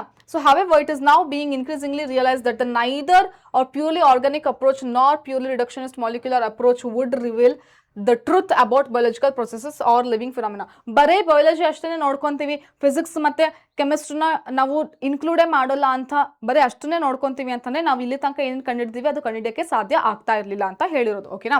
So systems biology makes us believe that all living phenomena are emergent properties due to interaction among components of the system under study. ಇದೇ ಲಿವಿಂಗ್ ವರ್ಲ್ಡ್ ಅಲ್ಲಿನೂ ಕೂಡ ಹೇಳಿರೋದು ಸ್ಟಾರ್ಟಿಂಗ್ ಅಲ್ಲಿ ಏನಂತ ಇದೆ. ಸೊ ಪ್ರತಿಯೊಂದನ್ನು ಕೂಡ ಇವಾಗ ನಡೀತಿರುವಂಥ ಪ್ರಾಸೆಸ್ಗಳಿಗೆ ಏನು ಮೇನ್ ಬೇಸಿಸ್ ಅಂತಂದರೆ ಎಲ್ಲ ಮಾಲಿಕ್ಯೂಲ್ ಲೆವೆಲಿಂದನೇ ಬೇಸಿಸ್ ಸ್ಟಾರ್ಟ್ ಆಗುತ್ತೆ. ಒಂದು ಸೆಲ್ ಒಳಗಡೆ ಏನೇನೆಲ್ಲ ಚೇಂಜ್ ಆಗ್ತಿದೆ, ದೆನ್ ಸೆಲ್ಗಳು ಸೇರಿ ಟಿಶ್ಯೂಗಳು ಹೇಗೆ ವರ್ಕ್ ಆಗುತ್ತೆ, ಟಿಶ್ಯೂಯಿಂದ ನೆಕ್ಸ್ಟು ಆರ್ಗನ್ ಹೇಗೆ, ನೆಕ್ಸ್ಟ್ ಆರ್ಗನಿಂದ ಆರ್ಗನ್ ಸಿಸ್ಟಮ್ ಹೇಗೆ, ಸೊ ಇದೆಲ್ಲ ಒಂದಕ್ಕೊಂದು ಲಿಂಕ್ ಆಗುತ್ತೆ ಮಕ್ಕಳೇ. ಸೊ ಅದನ್ನು ಇಲ್ಲಿ ಹೇಳಿರುವಂಥದ್ದು. Regulatory network of molecules, supramolecular assemblies, molecules ಆಗಿರ್ಬೋದು, ಬೇರೆ ಬೇರೆ ಮಾಲಿಕ್ಯೂಲ್ಸ್ ಎಲ್ಲ ಕೂಡ್ಕೊಂಡು ನೆಕ್ಸ್ಟ್ ಸೆಲ್ಸ್ ಇಂದ ಟಿಶ್ಯೂ ಆಗಿರೋದು, ನೆಕ್ಸ್ಟ್ ಆರ್ಗನಿಸಮ್ಸ್ ಆಗಿರೋದು, ಇದೆಲ್ಲ ಒಂದಕ್ಕೊಂದು ಲಿಂಕ್ ಇದೆ. Populations and communities each create emergent properties. So ಎಲ್ಲದನ್ನು ಒಂದಕ್ಕೊಂದು ಲಿಂಕ್ ಇರೋದ್ರಿಂದನೇ ನಾವು ಈ ರೀತಿ ಈಗ ಇರಲಿಕ್ಕೆ ಸಾಧ್ಯ ಆಗಿದೆ. ಸೊ ಇನ್ನು ಚಾಪ್ಟರ್ಸ್ ಅಂಡರ್ ಇದರಲ್ಲಿ ಕೂಡ ನೆಕ್ಸ್ಟ್ ಬರುವಂಥದ್ದು ಚಾಪ್ಟರ್ಸ್ ಯಾವ್ದಾದಿದೆ ಅಂತ ಹೇಳಿ ಎಕ್ಸ್ಪ್ಲೇನ್ ಮಾಡಿದ್ದಾರೆ. That's it. So this is about unit 5. ಇಲ್ಲಿ ಬರುವಂಥ ಸೈಂಟಿಸ್ಟ್ ಯಾರು ಅಂತಂದರೆ ಆಲ್ಫಾನ್ಸೋ ಕಾರ್ಟೈ. ಸೊ ಇವ್ರ ಬಗ್ಗೆ ನಿಮಗೆ ಕ್ವೆಶನ್ ಕೇಳುವಂಥ ಚಾನ್ಸಸ್ ತುಂಬ ಕಡಿಮೆ ಇದೆ, ಯಾಕಂದರೆ ಮೇಜರ್ ಆಗಿ ಮಕ್ಕಳೇ ಇವ್ರದ್ದು ಕಾಂಟ್ರಿಬ್ಯೂಷನ್ ಯಾವುದ್ರದ್ದು ಅಂತಂದರೆ ದಟ್ ಈಸ್ ದಿಸ್ ಒನ್, ಯಾವುದು, ಕಾರ್ಟೈ.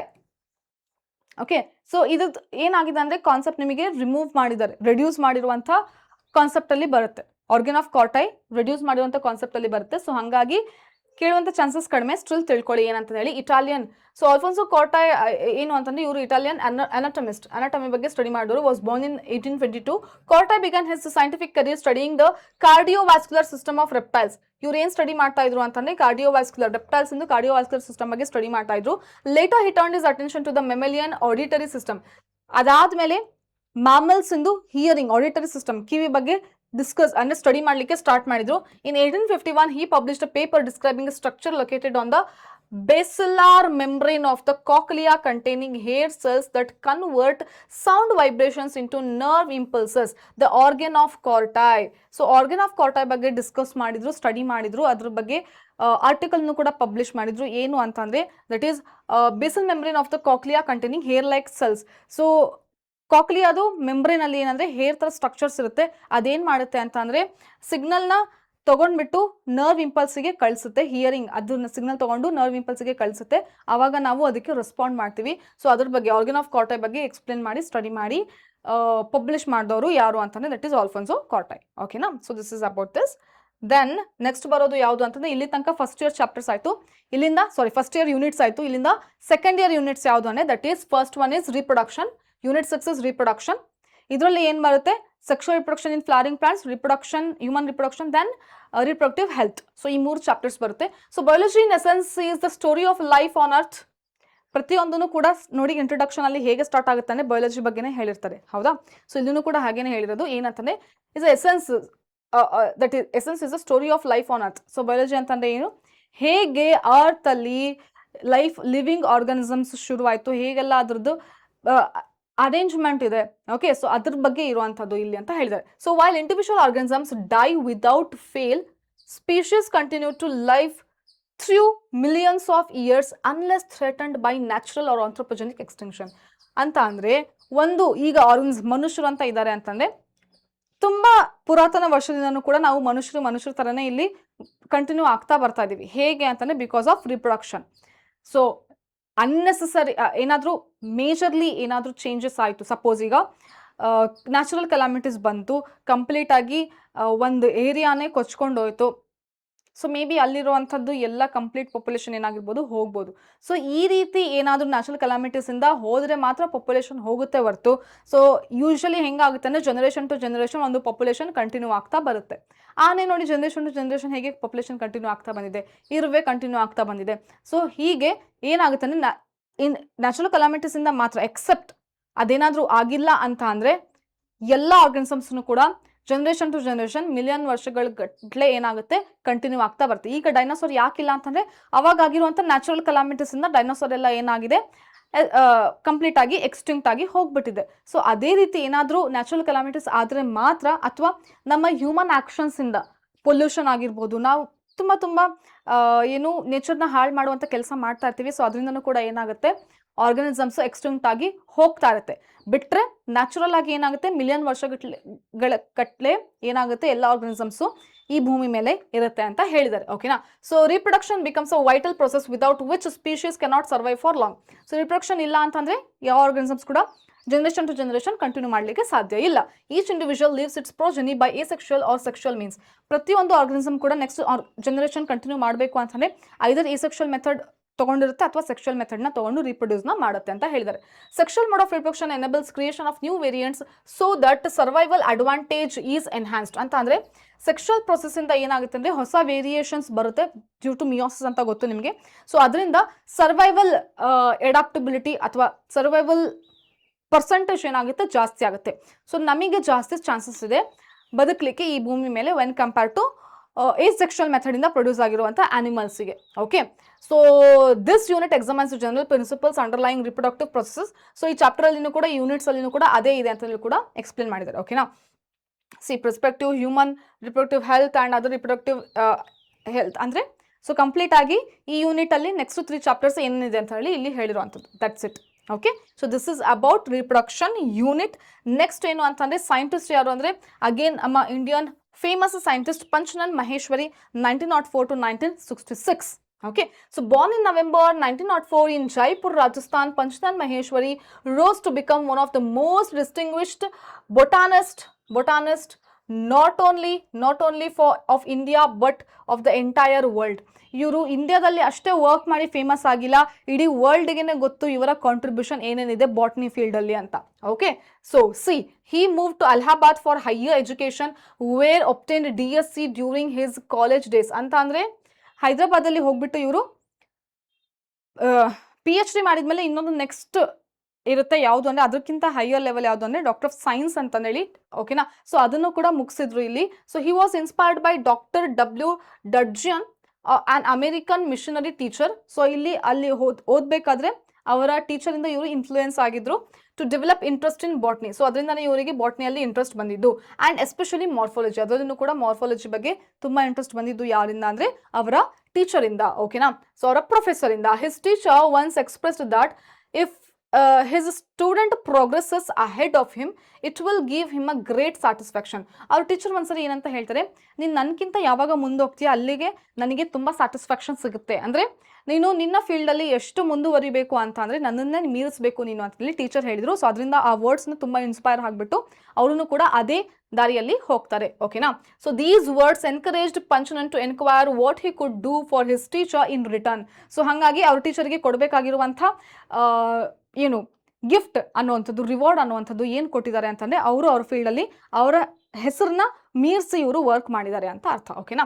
So he worked on embryological aspects and popularized the use of the embryological characters in the taxonomy.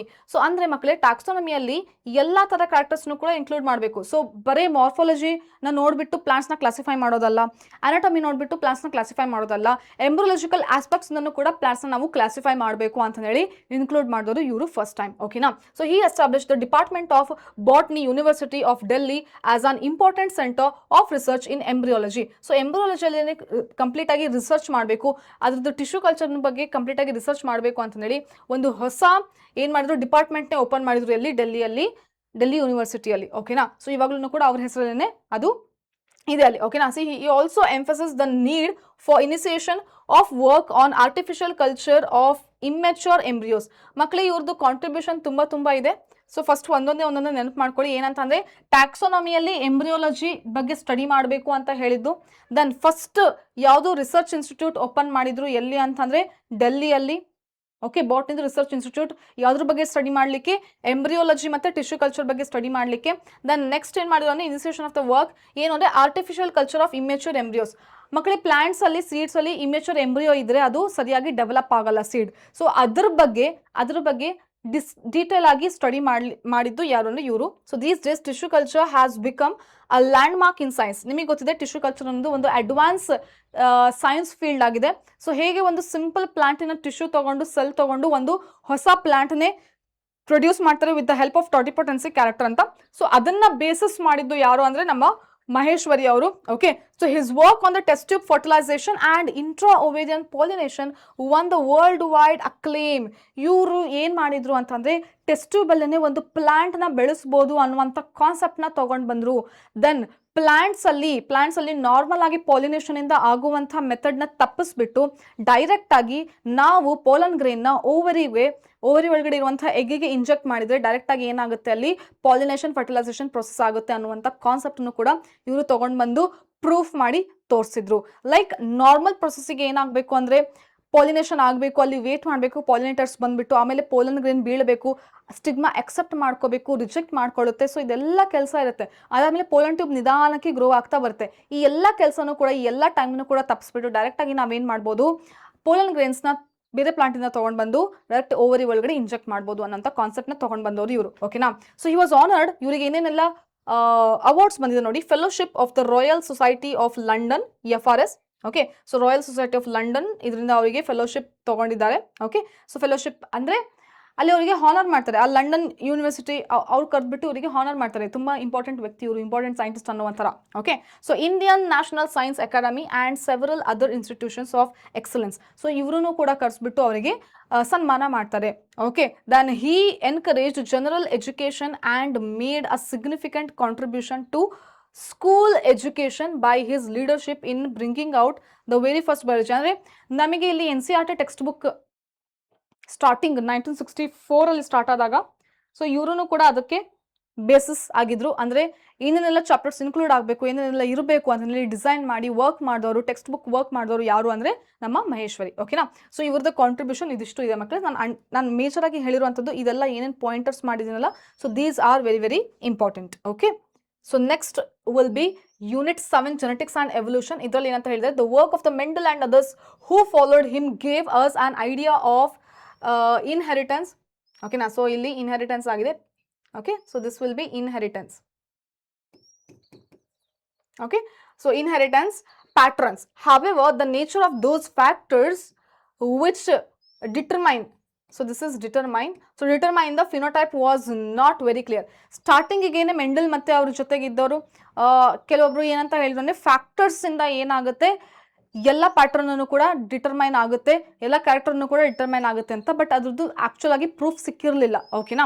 So next, as these factors represent the genetic basis of the inheritance, understanding the structure of genetic material and the structural basis of genotype and phenotype, conversion become the focus of attention in biology for the next century. ಅಂತಂದ್ರೆ ಇವ್ರು ಹೇಳಿರುವಂಥ factors ಇಂದನೇ ಏನಾಗುತ್ತೆ, inheritance pattern ಆಗುತ್ತೆ. So parents ಅಲ್ಲಿ ಇರುವಂಥ ಏನು characters next generation ಅಲ್ಲಿ ಹೀಗೆ ಬರ್ತಾ ಇದೆ.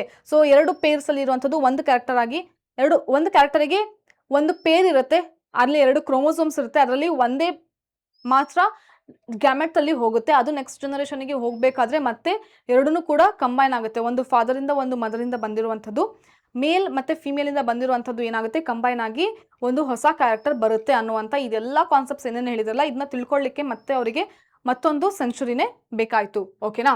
ಸೊ ನೆಕ್ಸ್ಟ್ ಸೆಂಚುರಿಯಲ್ಲಿ ಅವರು ಕಂಡುಹಿಡ್ಕೊಂಡ್ರು.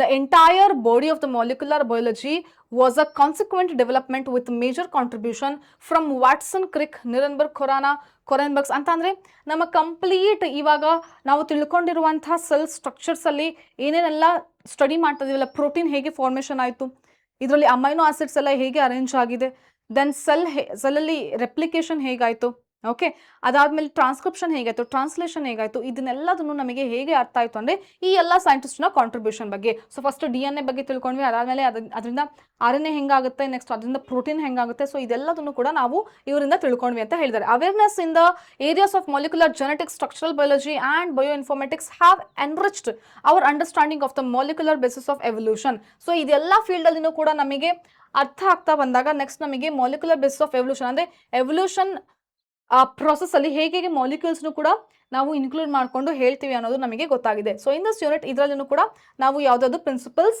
ಮಾಲಿಕ್ಯುಲರ್ ಮತ್ತೆ ಎವಲ್ಯೂಷನ್ ಬಗ್ಗೆ ತಿಳ್ಕೊಂತೀವಿ ಅಂತ ಇಲ್ಲಿ ಹೇಳಿರುವಂಥದ್ದು. ಓಕೆನಾ? So this is about genetics and evolution.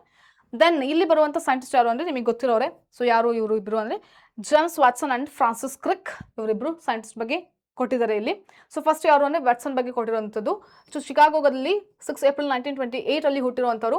So in 1947 he received BSc degree in zoology. So ಇವರು ಝೂಲಜಿಯಲ್ಲಿ BSc ಮಾಡಿದವರು. Then during these years his interest in bird watching has matured into serious desire to learn genetics. ಮಕ್ಕಳೇ ಇವರು ಏನು ಮಾಡಿದ್ರು ಅಂತ ಅಂದರೆ, bird watching ಅಂತ ಅಂದರೆ ಮೇಲಿಂದ ನೋಡುವಂಥದ್ದು ಅಲ್ಲ.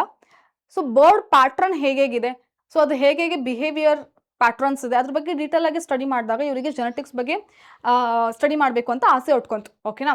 So this is where he started.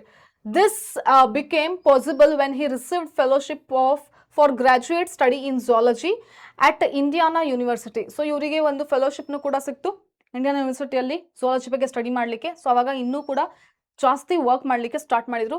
ಬ್ಲೂಮಿಂಗ್ಟನ್, where he received his PhD degree in 1950 on a study of the effect of hard X-rays on bacteriophage multiplication. ಅಂತ ಅಂದರೆ ಬ್ಯಾಕ್ಟೀರಿಯೋಫೇಜ್ ಹೇಗೆ ಮಲ್ಟಿಪ್ಲೈ ಆಗುತ್ತೆ ಅನ್ನುವಂಥದ್ದು ಅವರು ಡೀಟೇಲ್ ಆಗಿ ಸ್ಟಡಿ ಮಾಡಿದ್ರು. So he met Crick and discovered their common interest in solving the DNA structure. So next ಇವರು Crick ಜೊತೆ ಫ್ರೆಂಡ್ಶಿಪ್ ಆಗಿಬಿಟ್ಟು ಇಬ್ಬರ ಕಾಮನ್ ಇಂಟ್ರೆಸ್ಟ್ ಏನಿತ್ತು ಅಂದರೆ DNA ಸ್ಟ್ರಕ್ಚರ್ ಬಗ್ಗೆ ವರ್ಕ್ ಮಾಡೋಣ ಅಂತ. ಸೊ ಅದ್ರ ಬಗ್ಗೆ ವರ್ಕ್ ಮಾಡಿಬಿಟ್ಟು DNA ಸ್ಟ್ರಕ್ಚರ್ನ ನಮಗೆ ಹೇಳಿಕೊಟ್ಟರು. ಡಬಲ್ ಹೆಲಿಕ್ಸ್ ಮಾಡೆಲ್ ಈ ರೀತಿ DNA ಇದೆ ಅಂತ ಹೇಳಿ ನಮಗೆ ತಿಳಿಸಿಕೊಟ್ಟರು ಯಾರು ಅಂದರೆ ವ್ಯಾಟ್ಸನ್ ಆ್ಯಂಡ್ ಕ್ರಿಕ್, ಇಬ್ಬರು ಸೈಂಟಿಸ್ಟ್ನು ಸೇರಿ ಮಾಡಿರುವಂಥ ಕೆಲಸ ಇದು. So their first serious effort was unsatisfactory. First time ಅವರು ವರ್ಕ್ ಮಾಡಿದಾಗ ಅವರಿಗೆ ಕರೆಕ್ಟಾಗಿ ರಿಸಲ್ಟ್ ಬಂದಿರಲಿಲ್ಲ. ನೆಕ್ಸ್ಟ್ ಏನು ಅಂತಂದರೆ ಎಕ್ಸ್ರೇ ಡೈಫ್ರಾಕ್ಷನ್ ಮೆಥಡ್, ಯಾರು ವಿಲ್ಕಿನ್ಸ್ ಮತ್ತು ಯಾರು ಇನ್ನೊಬ್ರು ಸೈಂಟಿಸ್ಟ್ ಇದ್ದಾರಲ್ಲ ಮ್ಯೂರಿಸ್ ವಿಲ್ಕಿನ್ಸ್. ಓಕೆ, ಸೊ ಇವರು ಸ್ಟಡಿ ಮಾಡಿರುವಂಥ ಎಕ್ಸ್ರೇ ಡೈಫ್ರಾಕ್ಷನ್ ಮೆಥಡ್ ಇಂದ ಇವರು ಏನು ಮಾಡಿದ್ರು ಅಂದರೆ DNA ಡಬಲ್ ಹೆಲಿಕ್ಸ್ ಸ್ಟ್ರಕ್ಚರ್ನ ನಮಗೆ ತಿಳಿಸಿಕೊಟ್ರು. ಓಕೆನಾ? So there second effort become upon more experimental evidence and better appreciation of the nucleic acid literature resulted early in the March 1953 in the proposal of the complementary double helical configuration. So ಕೊನೆಗೆ ಇವರಿಗೆ ಏನು ಅವರು ಮಾಡಿರುವಂತಹ ವರ್ಕಿಗೆ recognition ಸಿಕ್ತು ಯಾವಾಗ 1953 ಅಲ್ಲಿ. Okay, so Francis Harry ಕಂಪ್ಟನ್ ಕ್ರಿಕ್, ಇವ್ರ ಹೆಸರು ನೋಡಿ ಫ್ರಾನ್ಸಿಸ್ ಹ್ಯಾರಿ ಕಾಂಪ್ಟನ್ ಕ್ರಿಕ್ ಅಂತ, ನಾವು ಬರೀ ಕ್ರಿಕ್ ಅಂತ ಶಾರ್ಟ್ ಫಾರ್ಮ್ ಅಲ್ಲಿ ಹೇಳ್ತೀವಿ. Okay, was born in 8 June 1916 at Northampton England. He studied physics at University College London and obtained a BSc in 1937. ಇವ್ರನ್ನು ಕೂಡ BSc ಡಿಗ್ರಿ ಮುಗಿಸಿದ್ರು. He completed PhD in 1954 on the thesis entitled. ಇವರು ಯಾವ thesis ಮೇಲೆ PhD ತಗೊಂಡ್ರು ಅಂತಂದ್ರೆ X ray ಡೈಫ್ರಾಕ್ಷನ್, ಪಾಲಿಪೆಪ್ಟೈಡ್ಸ್ ಮತ್ತೆ proteins ಬಗ್ಗೆ ಸ್ಟಡಿ ಮಾಡಿದ್ರು. Okay, so then a critical influence of Crick's career was his friendship with Watson. ಇವ್ರದ್ದು ಕೂಡ ಹಂಗೆ ಮೇಜರ್ ಆಗಿ ಇವರ ಕರಿಯರಲ್ಲಿ ಯಾವಾಗ ಪ್ರೋಗ್ರೆಸ್ ಆಯಿತು, ಯಾವಾಗ ಸಕ್ಸಸ್ ಸಿಕ್ತು ಅಂತಂದರೆ ವಾಟ್ಸನ್ ಜೊತೆಗೆ ವರ್ಕ್ ಮಾಡಿದಾಗ. Then a young man of 23 leading in 1953 to the proposal of the double helical structure of DNA and the replication scheme. So ಇವರು 23 ಇಯರ್ಸ್ ಇದ್ದಾಗೇನೆ ಇವರಿಗೆ ನೊಬೆಲ್ ಪ್ರೈಸ್ ಬಂದಿರುವಂಥದ್ದು. Got this. So Crick was made an FRS in 1959. ಓಕೆ, so FRS ಅಂತಂದರೆ fellow royal society ಅಂತ ಹೇಳ್ತೀವಿ. So ಇವರಿಗೆ ಅಲ್ಲಿಂದನೂ ಕೂಡ ಫೆಲೋಶಿಪ್ ಸಿಕ್ತು. Okay, the honours of Watson and Crick, ಇವರಿಬ್ಬರದ್ದು ಹಾನರ್ಸ್ ಏನೇನಿದೆ ಅಂತಂದರೆ that is John Collins Warren Prize of Massachusetts General Hospital in 1959 and the Lasker Award. Lasker Award ಕೂಡ ಇವರಿಗೆ ಸಿಕ್ತಿದೆ 1969 and Research Corporation ಇದರಲ್ಲೂ ಕೂಡ ಅವಾರ್ಡ್ ಸಿಕ್ಕಿದೆ. ಓಕೆ, ಸೊ ನೊಬೆಲ್ ಪ್ರೈಸ್ ಯಾವಾಗ ಸಿಕ್ಕಿದ್ದು ಅಂತಾನೆ ದಟ್ ಈಸ್ ಇನ್ 1962. ಸೊ ಇದು ಇವರಿಬ್ಬರ ಹಾನರ್ಸ್ ಆಗಿತ್ತು. ಸೊ ನೆಕ್ಸ್ಟ್ ಏನು ಅಂದರೆ biology and human welfare 8th unit. Biology is the youngest of the formalities disciplines of the natural science. ಮತ್ತೆ ಅದೇ ಕಾನ್ಸೆಪ್ಟ್ ಏನಂತಂದರೆ ನ್ಯಾಚುರಲ್ ಸೈನ್ಸಲ್ಲಿ ಫಿಸಿಕ್ಸ್, ಕೆಮಿಸ್ಟ್ರಿ, ಮ್ಯಾಥ್ಸ್, ಬಯಾಲಜಿ ಇದರಲ್ಲಿ ರೀಸೆಂಟಾಗಿ ಹುಟ್ಕೊಂಡಿದ್ದು ಯಾವುದು ಅಂದರೆ ಬಯಾಲಜಿ. ಅದಕ್ಕಿಂತ ಮುಂಚೆ ಎಲ್ಲ ಸೈಂಟಿಸ್ಟ್ನು ಕೂಡ ಫಿಸಿಕ್ಸ್, ಕೆಮಿಸ್ಟ್ರಿ, ಮ್ಯಾಥ್ಸ್ ಬಗ್ಗೆನೇ ಸ್ಟಡಿ ಮಾಡ್ತಾ ಇದ್ರು, ರಿಸರ್ಚ್ ಮಾಡ್ತಾ ಇದ್ರು. ಓಕೆನಾ. So progress in the physics and chemistry proceeded much faster than in biology. ಹೇಳಿದ್ನಲ್ಲ ಅದರಲ್ಲಿ ಜಾಸ್ತಿ ಪ್ರೋಗ್ರೆಸ್ ಫಸ್ಟಿಗೆ ಬಂದಿತ್ತು, ಯಾಕಂದರೆ ಎಲ್ಲ ಸೈಂಟಿಸ್ಟ್ನು ಕೂಡ ಅದರಲ್ಲಿಂದ ಜಾಸ್ತಿ ವರ್ಕ್ ಮಾಡ್ತಾ ಇದ್ರು. So applications of physics and chemistry in our daily life also have a higher visibility than those of the biology. So ನಾವು ಡೇ ಟು ಡೇ ಲೈಫಲ್ಲಿ ಯಾವುದು ಕೆಮಿಸ್ಟ್ರಿ ಮತ್ತು ಫಿಸಿಕ್ಸ್ ಬಗ್ಗೆ, ಫಿಸಿಕ್ಸ್ ಮತ್ತು ಕೆಮಿಸ್ಟ್ರಿನ ಜಾಸ್ತಿ ಇನ್ಕ್ಲೂಡ್ ಮಾಡ್ತಾ ಇರ್ತೀವಿ ಡೇ ಟು ಡೇ ಲೈಫಲ್ಲಿ when compare to biology. So ಹಾಗಾಗಿ ಅದರಲ್ಲಿ ಜಾಸ್ತಿ ಪ್ರೋಗ್ರೆಸ್ ಸಿಕ್ತು ಅಂತ ಹೇಳ್ತಾ ಇದ್ದಾರೆ. So however 20th century and certainly 21st century has demonstrated the utility of biological knowledge in furthering human welfare. So later in the 20 and mid 20s ಅಲ್ಲಿ ಏನಾಯಿತು ಅಂತಂದರೆ ನಾವು ಯಾವುದರಲ್ಲಿ ಜಾಸ್ತಿ ಕಾನ್ಸಂಟ್ರೇಟ್ ಮಾಡಿದ್ವಿ ಅಂದರೆ ಬಯಾಲಜಿ. ಅದರಲ್ಲೂ ಕೂಡ ನಮಗೆ ಡೇ ಟು ಡೇ ಲೈಫಲ್ಲಿ ಹೇಗೆ ಬಯಾಲಜಿನೂ ಕೂಡ ಇನ್ಕ್ಲೂಡ್ ಆಗ್ತಾ ಇದೆ ಅನ್ನೋದನ್ನ ನಾವು ಕಂಡುಹಿಡ್ಕೊಂಡು ಸ್ಟಡಿ ಮಾಡಲಿಕ್ಕೆ ಸ್ಟಾರ್ಟ್ ಮಾಡಿದ್ವಿ. That will be in the human welfare ಬಗ್ಗೆ ಅಂದರೆ ನಮಗೆ ಇಂಟ್ರೆಸ್ಟ್ ಆಂಥ್ರೋಪೊಜೆನಿಕ್, ನಮ್ಮ ಇಂಟ್ರೆಸ್ಟ್ ಬೇಸಿಸ್ ಮೇಲೆ ನಾವು ಸ್ಟಡಿ ಮಾಡಲಿಕ್ಕೆ ಸ್ಟಾರ್ಟ್ ಮಾಡಿದ್ವಿ. ಬೇಟ್ ಇನ್ ಹೆಲ್ತ್ ಸೆಕ್ಟರ್ ಆಗಿರ್ಬೋದು, ಅಗ್ರಿಕಲ್ಚರ್ ಆಗಿರ್ಬೋದು, ಅಥವಾ ಡಿಸ್ಕವರಿ ಆಫ್ ಆಂಟಿಬಯೋಟಿಕ್ಸ್ ಆಗಿರ್ಬೋದು, ಸಿಂಥೆಟಿಕ್ ಪ್ಲಾಂಟ್ ಡಿರೈವ್ಡ್ ಡ್ರಗ್ಸ್ ಆಗಿರ್ಬೋದು, ಅನಸ್ಥೆಟಿಕ್ಸ್ ಆಗಿರ್ಬೋದು. Okay, have changed medical practice in one hand and human health on the other hand. So ಇದ್ರ ಜೊತೆಗೆ ಮೆಡಿಸಿನ್ ಫೀಲ್ಡಲ್ಲಿ ಹೇಗೆ ಪ್ರೋಗ್ರೆಸ್ ಆಯಿತು ಅದೇ ರೀತಿ ಹ್ಯೂಮನ್ಸ್ ಅಲ್ಲಿನೂ ಕೂಡ ತುಂಬ ಚೇಂಜಸ್ ಆಯಿತು. ನಮಗೆ ರೋಗಗಳಿಗೆ ಔಷಧಿ ಸಿಗ್ತಾ ಬಂತು, ಕಾಯಿಲೆಗಳಿಗೆ ಪರ್ಮನೆಂಟ್ ಕ್ಯೂರ್ ಅನ್ನೋದು ಸಿಗ್ತಾ ಬಂತು. ಅದಕ್ಕಿಂತ ಮುಂಚೆ ಬೇಗ ಜನ ಸತ್ತೋಗ್ತಾ ಇದ್ರು ಕಾಯಿಲೆಗಳು ಬಂದಾಗ. ಓಕೆ, ಸೊ ಯಾಕೆ ಅಂದರೆ ಇದೇ main reason. So life expectancy of human beings have dramatically change. ಹೇಳಿದ್ನಲ್ಲ, ಸೊ ಮನುಷ್ಯರು ಕೂಡ ಜಾಸ್ತಿ ವರ್ಷ ಬದುಕಲಿಕ್ಕೆ ಸ್ಟಾರ್ಟ್ ಮಾಡಿದ್ರು. Agricultural practice, food processing and diagnostic have brought socio cultural changes in human communities. So ಈ ಎಲ್ಲ ಫೀಲ್ಡಲ್ಲಿನೂ ಕೂಡ ಚೇಂಜಸ್ ಕಾಣಿಸ್ತಾ ಬಂತು, ಅಡ್ವಾನ್ಸ್ಮೆಂಟ್ ಕಾಣಿಸ್ತಾ ಬಂತು. So they are briefly described in the following 3 chapters. ಅದನ್ನೇ ನೆಕ್ಸ್ಟ್ ಬರುವಂಥ ಚಾಪ್ಟರ್ಸ್ ಅಲ್ಲಿ ಡಿಸ್ಕಷನ್ ಆಗಿದೆ ಅಂತ. Human health and disease, microbes in human welfare, so ಅದು ಈ ಎಲ್ಲ ಚಾಪ್ಟರ್ಸ್ ಅಲ್ಲಿನೂ ಕೂಡ ಇನ್ಕ್ಲೂಡ್ ಮಾಡಿದ್ದಾರೆ ಅಂತ ಹೇಳಿದ್ದಾರೆ. ಓಕೆನಾ. ಸೊ ಇಲ್ಲಿ ಬರುವಂಥ ನಮ್ಮ ಇನ್ನೊಬ್ಬ ಇಂಡಿಯನ್ ಸೈಂಟಿಸ್ಟ್ ಯಾರು ಅಂದರೆ MS ಸ್ವಾಮಿನಾಥನ್. ಇವರ ಬಗ್ಗೆ ನೀವು ತುಂಬ ಸರಿ ಕೇಳಿರ್ತೀರ. ರೀಸೆಂಟ್ ಆಗಿ ಇವರು ತೀರ್ಕೊಂಡ್ರು. Okay, so born in August 1925 in Kumbakonam in Tamil Nadu. ಇವನು ಕೂಡ Tamil Nadu scientist. Monkombu Sambasivan Swaminathan did his graduation and post graduation in botany. So ಬಾಟ್ನಿಯಲ್ಲಿ ಡಿಗ್ರಿನೂ ಕೂಡ ಮಾಡಿದರು, ಗ್ರಾಜುಯೇಷನ್ ಆಯಿತು, ಪೋಸ್ಟ್ ಗ್ರಾಜುಯೇಷನ್. ಓಕೆ, ಸೊ ಅಲ್ಲಿ ಅದನ್ನು ನೆಕ್ಸ್ಟ್ ಪೋಸ್ಟ್ ಗ್ರಾಜುಯೇಷನ್ ಕೂಡ ಅಲ್ಲಿಂದನೇ ಮಾಡಿದ್ರು, ಯಾವುದಂದ್ರೆ Madras university. He worked in different capacities in the large number of institution in India and abroad and developed his expertise in genetics and plant breeding. ಮಕ್ಕಳಿಗೆ plant breeding ಮತ್ತು genetics ಬಗ್ಗೆ ತುಂಬ detail ಆಗಿ India ಅಲ್ಲದೆ ಬೇರೆ ಯೂನಿವರ್ಸಿಟಿಯಲ್ಲೂ ಕೂಡ ಹೋಗ್ಬಿಟ್ಟು ಸ್ಟಡಿ ಮಾಡಿ ಬಂದವರು ಇವರು. ಓಕೆನಾ. So the school of cytogenetics ಅಂದರೆ ಸೆಲ್ ಬಗ್ಗೆ ಮತ್ತು ಜೆನೆಟಿಕ್ಸ್ ಎರಡನ್ನೂ ಕಂಬೈನ್ ಮಾಡಿದ್ರೆ cytogenetics and radiation research established at the Indian agriculture research institution IARI enabled Swaminathan and his team develop short duration high yielding varieties of rice including scented basmati. ಮಕ್ಕಳೇ, ಇವರ main work ಏನು ಅಂತಂದರೆ agriculture ಲ್ಯಾಂಡಲ್ಲಿ. Okay, so ಕಡಿಮೆ ಟೈಮಲ್ಲಿ high yield ಬರುವಂಥ ಪ್ಲ್ಯಾಂಟ್ಸ್ನ include ಮಾಡಿ ಅದ್ರ ಬಗ್ಗೆ ಸ್ಟಡಿ ಮಾಡಿಬಿಟ್ಟು ಅದನ್ನು ಅಗ್ರಿಕಲ್ಚರ್ ಫೀಲ್ಡಲ್ಲಿ ಇನ್ಕ್ಲೂಡ್ ಮಾಡಿದಾಗ ಅಂಥ ಪ್ಲ್ಯಾಂಟ್ಸ್ನ ಬೆಳೆಸಿದ್ರೆ ಹೇಗೆ ಎಲ್ಲ ಜನಗಳಿಗೆ ಯೂಸ್ ಆಗುತ್ತೆ ಅನ್ನೋದು ಇವರು ಕಂಡಿಡಿದ್ರು. ಮಕ್ಕಳು ಯಾವಾಗ ಡ್ರಾಟ್ ಇತ್ತು, ಬರಗಾಲ ಇತ್ತು, ಆವಾಗಿನ ಟೈಮಲ್ಲಿ ಕಡಿಮೆ ವಾಟರ್ ಯೂಸ್ ಮಾಡಿಕೊಂಡು ಒಳ್ಳೆ ಹೈ ಈಲ್ಡ್ ಬರುವಂಥ ಪ್ಲಾಂಟ್ಸ್ನ ಬೆಳೆಸಬೇಕು ಅನ್ನೋದು ಎಲ್ಲರ ಉದ್ದೇಶ ಆಗಿತ್ತು. ಅದ್ರ ಬಗ್ಗೆ ಸ್ಟಡಿ ಮಾಡಿ ಸಕ್ಸಸ್ ಆದವರು ಯಾರು ಅಂತಂದರೆ ಸ್ವಾಮಿನಾಥನ್ ಆಗಿದ್ರು. ಓಕೆನಾ. ಸೊ ಇವರು ಏನು ಮಾಡಿದ್ರು, ನಮ್ಮ ಇಂಡಿಯನ್ ವೆರೈಟಿ ಆಗಿರುವಂಥ ಬಾಸುಮತಿ ರೈಸ್ನ ಬೇರೆ ಬೇರೆ ವೆರೈಟೀಸ್, ಬೇರೆ ದೇಶದಲ್ಲಿ ಸಿಗುವಂಥ ವೆರೈಟೀಸ್ ತಳಿಗಳನ್ನ ಮಿಕ್ಸ್ ಮಾಡಿಬಿಟ್ಟು ಈ ರೀತಿ ಪ್ಲಾಂಟ್ಸ್ನ ಬೆಳೆಸ್ಬೋದು ಅಂತಂದೇಳಿ ಹೊಸ ವೆರೈಟೀಸ್ನ ಸ್ಟಾರ್ಟ್ ಮಾಡಿದವರು ನಮ್ಮ ಸ್ವಾಮಿನಾಥನ್. ಹಾಗೆ ರೈಸ್ ವೆರೈಟೀಸ್ ಆಗಿರ್ಬೋದು, ಮತ್ತು ಯಾವುದು ವೀಟ್ ವೆರೈಟೀಸಲ್ಲಿನೂ ಕೂಡ ಇವರ ಕಾಂಟ್ರಿಬ್ಯೂಷನ್ ಇದ್ದೇ ಇದೆ. ಸರಿನಾ. So he is also known for the development of the concept of crop cafeteria. Crop cafeteria ಅಂತಂದರೆ ಲೈಕ್ ನಮಗೆ ಹೇಗೆ ಈಗ ಒಂದು ಕೆಫಿಟೇರಿಯಾದಲ್ಲಿ ಹೋದರೆ ಯಾವ ರೀತಿ ಬೇಕೋ ಆ ರೀತಿ ಆರ್ಡರ್ ಮಾಡ್ತೀವಲ್ಲ, ಅದೇ ರೀತಿ ನಮಗೆ ಪ್ಲಾಂಟ್ಸ್ ಅಂದರೆ ಯಾವ್ಯಾವ ರೀತಿ ನಮಗೆ ತಿನ್ನಲಿಕ್ಕೆ ಬೇಕೋ ಅದನ್ನ ಆರ್ಡರ್ ಮಾಡ್ತೀವಿ ಬೇರೆ ಬೇರೆ ವೆರೈಟೀಸಲ್ಲಿ. ಅದೇ ರೀತಿ ಒಂದು ಅಗ್ರಿಕಲ್ಚರ್ ಫಾರ್ಮರ್ ಏನಾದರೂ ಹೋಗ್ಬಿಟ್ಟು ಕ್ರಾಪ್ ಕೆಫಿಟೇರಿಯಾಗೆ ಹೋದರೆ ಅವರಿಗೆ ಬೇಕಾಗಿರುವಂಥ ಪ್ಲಾಂಟ್ಸ್ನ ಅವರು ತೊಗೊಂಡು ಸೋ ಮಾಡ್ಬೋದು. ಸೊ ಆ ರೀತಿ ಕ್ರಾಪ್ ಕೆಫಿಟೇರಿಯಾ ಅನ್ನುವಂಥ ಕಾನ್ಸೆಪ್ಟ್ನ ಹುಟ್ಟು ಹಾಕ್ತವ್ರು ಯಾರು ಅಂದರೆ ನಮ್ಮ Swaminathan. Crop scheduling and genetically improving the yield and quality. So ಮಕ್ಕಳಿಗೆ ಮೇಜರ್ ಇವ್ರದ್ದು ಥೀಮ್ ಏನು ಅಂತಂದರೆ, ಮೇಜರ್ ಕಾನ್ಸೆಪ್ಟ್ ಇವ್ರದ್ದು ಏನು ಅಂತಂದರೆ, ಯಾವಾಗ ಯಾವ ಕ್ರಾಪ್ ಅಗ್ರಿಕಲ್ಚರ್ ಲ್ಯಾಂಡಲ್ಲಿ ಹಾಕಿದರೆ ಹೈ ಈಲ್ಡ್ ಕೊಡುತ್ತೆ, ಕ್ರಾಪಿಂದು ಒಂದು ಟೈಮ್ ಇರುತ್ತೆ, ಸ್ಕೆಡ್ಯೂಲಿಂಗ್ ಇರುತ್ತೆ, ಅದರ ಪ್ರಕಾರನೇ ನಾವೇನು ಮಾಡಬೇಕು, ಯಾವುದರಲ್ಲಿ ನೆಲದಲ್ಲಿ ಸಾಯಿಲಲ್ಲಿ ಸೋ ಮಾಡಬೇಕು, ಆವಾಗ ಮಾತ್ರ ಅದು ಒಳ್ಳೆ ಈಲ್ಡ್ ಕೊಡುತ್ತೆ ಅನ್ನೋಂಥ ಕಾನ್ಸೆಪ್ಟ್ ಇವರು ಅರ್ಥ ಮಾಡಿಕೊಂಡು ಅಂಥದನ್ನೇ ಫಾರ್ಮರ್ಸಿಗೆ ಸಜೆಸ್ಟ್ ಮಾಡಿ ಕೊಡ್ತಾ ಇದ್ರು. ಓಕೆ. So Swaminathan initiated collaboration with Norman ಬೋರ್ಲಾಗ್ನ ಫಾದರ್ ಆಫ್ ಗ್ರೀನ್ ರೆವಲ್ಯೂಷನ್ ಅಂತ ಹೇಳ್ತೀವಿ. ಸೊ ಟೋಟಲ್ ಇಡೀ ಏನು ವರ್ಲ್ಡ್ಗೆನೆ. ಸೊ ಅವ್ರ ಜೊತೆ ಇವರೂ ಕೂಡ ಏನು ಮಾಡಿದ್ರು, ವರ್ಕ್ ಮಾಡಿದ್ರು. ಸೊ ಹಾಗಾಗಿ ಇವರಿಗೆ Indian father of green revolution ಅಂತ ನಾವು ಸ್ವಾಮಿನಾಥನ್ಗೆ ಹೇಳ್ತೀವಿ, ಹಸಿರು ಕ್ರಾಂತಿ. ಓಕೆ.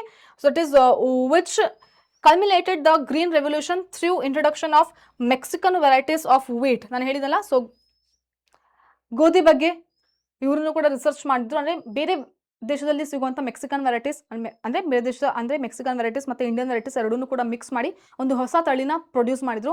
ಸೊ ಇದರಿಂದ ಏನಾಗುತ್ತೆ ಅಂತ ಅಂದರೆ ಎನ್ವಿರಾನ್ಮೆಂಟಲ್ ಫ್ಲಕ್ಚುಯೇಷನ್ಸಿಗೆ ವಿತ್ಸ್ಟ್ಯಾಂಡ್ ಆಗಿಬಿಟ್ಟು, ಅಂದರೆ ಏನೇ ಜಾಸ್ತಿ ಬಿಸಿಲಿದ್ರೂ ಕೂಡ, ಜಾಸ್ತಿ ಮಳೆ ಬಂದ್ರೂ ಕೂಡ ಅದು ವಿತ್ಸ್ಟ್ಯಾಂಡ್ ಆಗಿಬಿಟ್ಟು ಜಾಸ್ತಿ ರೋಗ ಹಿಡಿಲಿಲ್ದಂಗೆ ಜಾಸ್ತಿ ಈಲ್ಡ್ ಅಂದರೆ ಜಾಸ್ತಿ ಪ್ರಾಡಕ್ಟ್ ಕೊಡುವಂಥದ್ದು ಪ್ಲಾಂಟ್ನ ಇವರು ಇಂಟ್ರೊಡ್ಯೂಸ್ ಮಾಡಿದರು. ಸರಿನಾ. So this is what he did. So this was highly recognised and appreciated. ಇದನ್ನು ಎಲ್ಲರೂ ಕೂಡ ರೆಕಗ್ನೈಸ್ ಮಾಡಿ ಅಪ್ರಿಷಿಯೇಷನ್ ಕೂಡ ಸಿಕ್ತು ಇವರಿಗೆ. So is also initiator of the lab to land food security and several other environmental programmes. So ಇವ್ರದ್ದು main theme ಏನಂತಂದರೆ, so ಲ್ಯಾಬಲ್ಲಿ ಸ್ಟಡಿ ಮಾಡಿರುವಂಥ ಪ್ಲಾಂಟ್ ವೆರೈಟೀಸ್ನ ಲ್ಯಾಂಡಿಗೆ ತೊಗೊಂಡು ಬಂದು ಬೆಳೆಸಿ ಅದರಲ್ಲಿ ಸಕ್ಸಸ್ ಆಗುವಂಥದ್ದು. ಸೊ ಲ್ಯಾಬ್ ಟು ಲ್ಯಾಂಡ್ ಅನ್ನೋಂಥ ಕಾನ್ಸೆಪ್ಟ್ ಸ್ಟಾರ್ಟ್ ಮಾಡಿದವರೇ ಇವರು. ಓಕೆನಾ. So he has been honoured with Padma Bhushan. ಇವರಿಗೆ ಪದ್ಮಭೂಷಣ್ ಸಿಕ್ತು and several other prestigious awards, medals and fellowships by institutions of excellence. So ಇವರಿಗೆ ಪದ್ಮಭೂಷಣ ಅವಾರ್ಡ್ ಸಿಕ್ಕಿದೆ. ಇದು ತುಂಬ ಇಂಪಾರ್ಟೆಂಟು, ಇದನ್ನು ನೀವು ನೋಟ್ ಮಾಡ್ಕೊಳ್ಳಿ. ಸರಿನಾ. ಸೊ ಇದು ಮೇನ್ ಕಾಂಟ್ರಿಬ್ಯೂಷನ್ ಏನು ಅಂತ ಗೊತ್ತಾಯ್ತಲ್ಲ. ಸೊ ಇದೀಗ ಅವಾರ್ಡ್ ಕೊಟ್ಟಿರೋದು ಯಾವುದು ಅಂತಲೂ ಕೂಡ ಗೊತ್ತಾಯ್ತು. ಇದು ನಿಮಗೆ ಕ್ವಶನ್ನ ಕೇಳುವಂಥ ಚಾನ್ಸಸ್ ಇದೆ.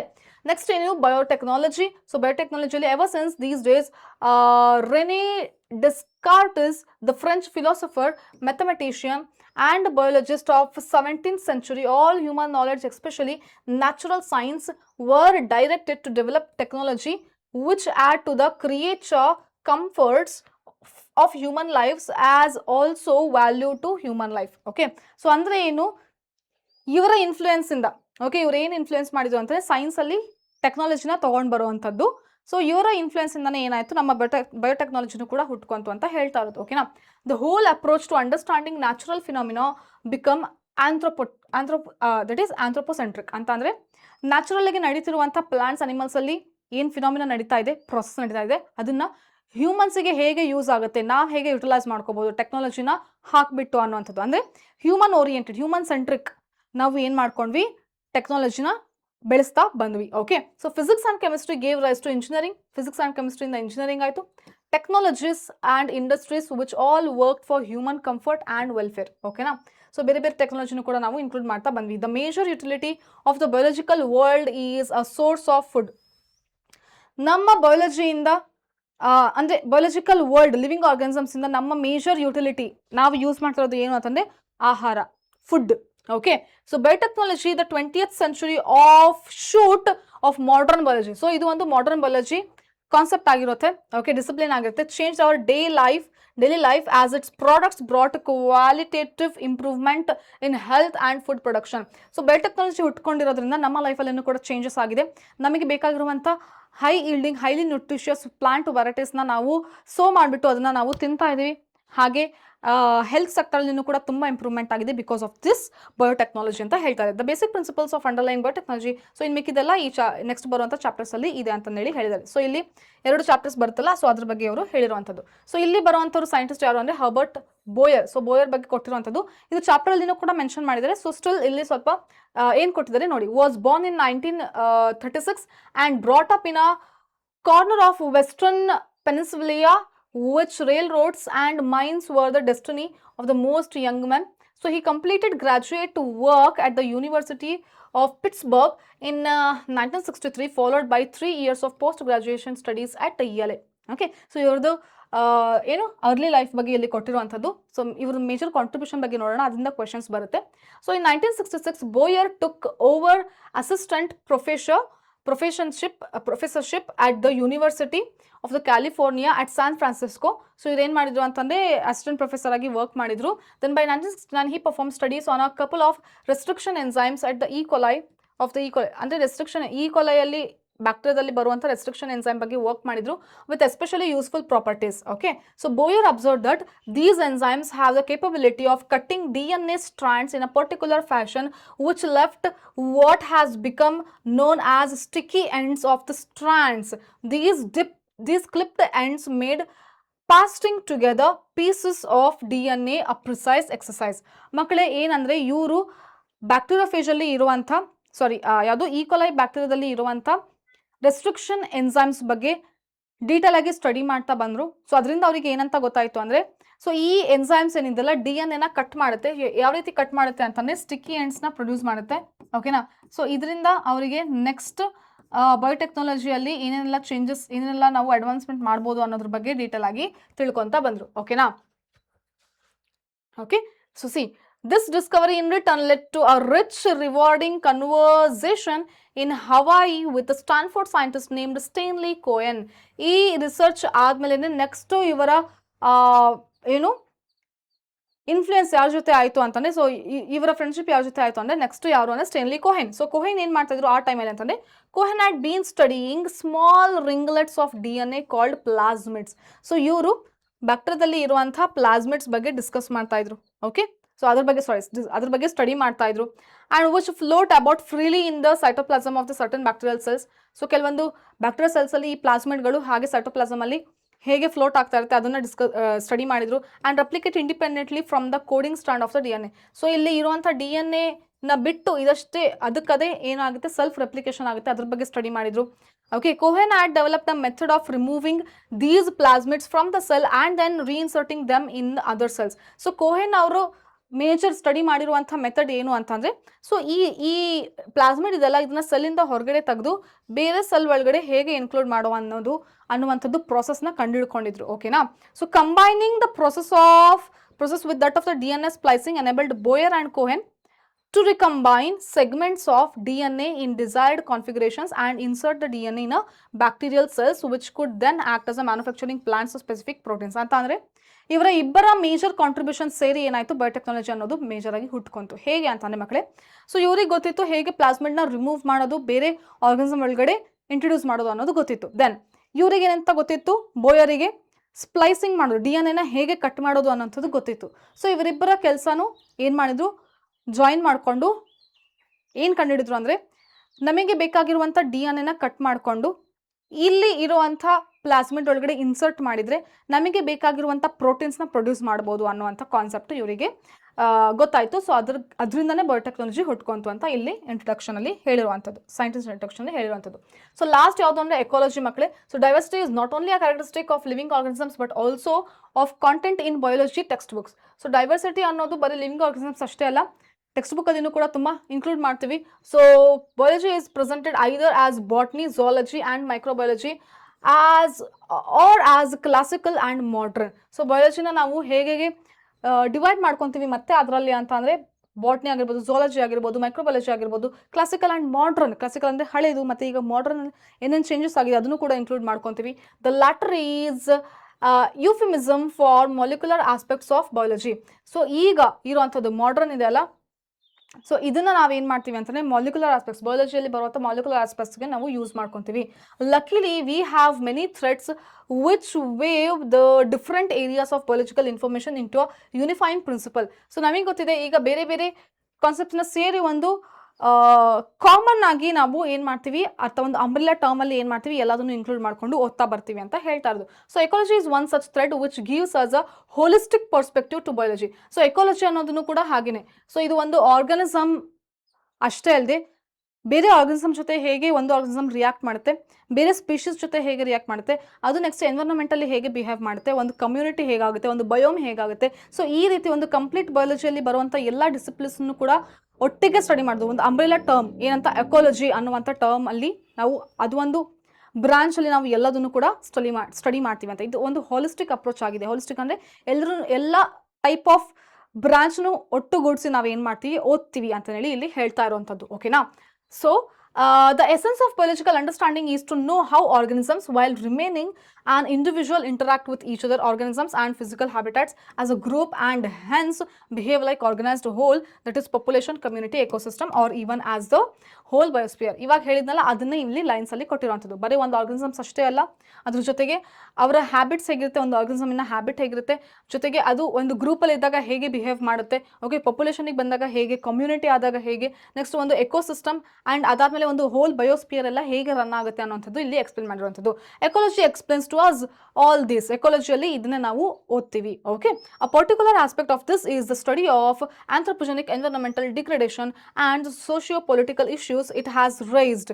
ಸೊ ಇದರಲ್ಲಿ ಮೇಜರ್ ಆಗಿ ಮತ್ತೆ ಇನ್ನೊಂದು ಕಾನ್ಸೆಪ್ಟ್ ನಾವು ಏನು ನೋಡ್ಕೊಂತೀವಿ ಅಂತಂದರೆ ಹ್ಯೂಮನ್ಸ್ ಹೇಗೆ ಇನ್ಫ್ಲೂಯೆನ್ಸ್ ಆಗಿದೆ ಈ ಕಂಪ್ಲೀಟ್ ಎಕಾಲಜಿಯಲ್ಲಿ ಸ್ಟಡಿ ಮಾಡಬೇಕಾದ್ರೆ ಅನ್ನೋವಂಥದ್ದು. Okay, so that is raised. So this unit describes as well takes critical view of the above aspects. So ಈ ಯೂನಿಟ್ ಅಲ್ಲಿ ಕೂಡ ಏನೇನು ಬರುತ್ತೆ ಅಂತಂದರೆ organisms, population, biodiversity, then ecosystem ಬಗ್ಗೆ ನಾವು ಡಿಸ್ಕಸ್ ಮಾಡ್ತೀವಿ ಅಂತ ಹೇಳಿದ್ದಾರೆ. ಓಕೆನಾ? ಸೊ ಇಲ್ಲಿ ಬರುವಂಥ ಸೈಂಟಿಸ್ಟ್ ಯಾರು? Again our Indian scientist Ramdev Mishra. Ramdev Mishra ಬಗ್ಗೆ ಸ್ಟಡಿ ಮಾಡ್ತೀವಿ. ಸೊ ಏನಿದು ಅಂದರೆ 1908 1998 ತನಕ ಇವರು ಲೈಫ್ ಸ್ಪಾನ್ ಇತ್ತು.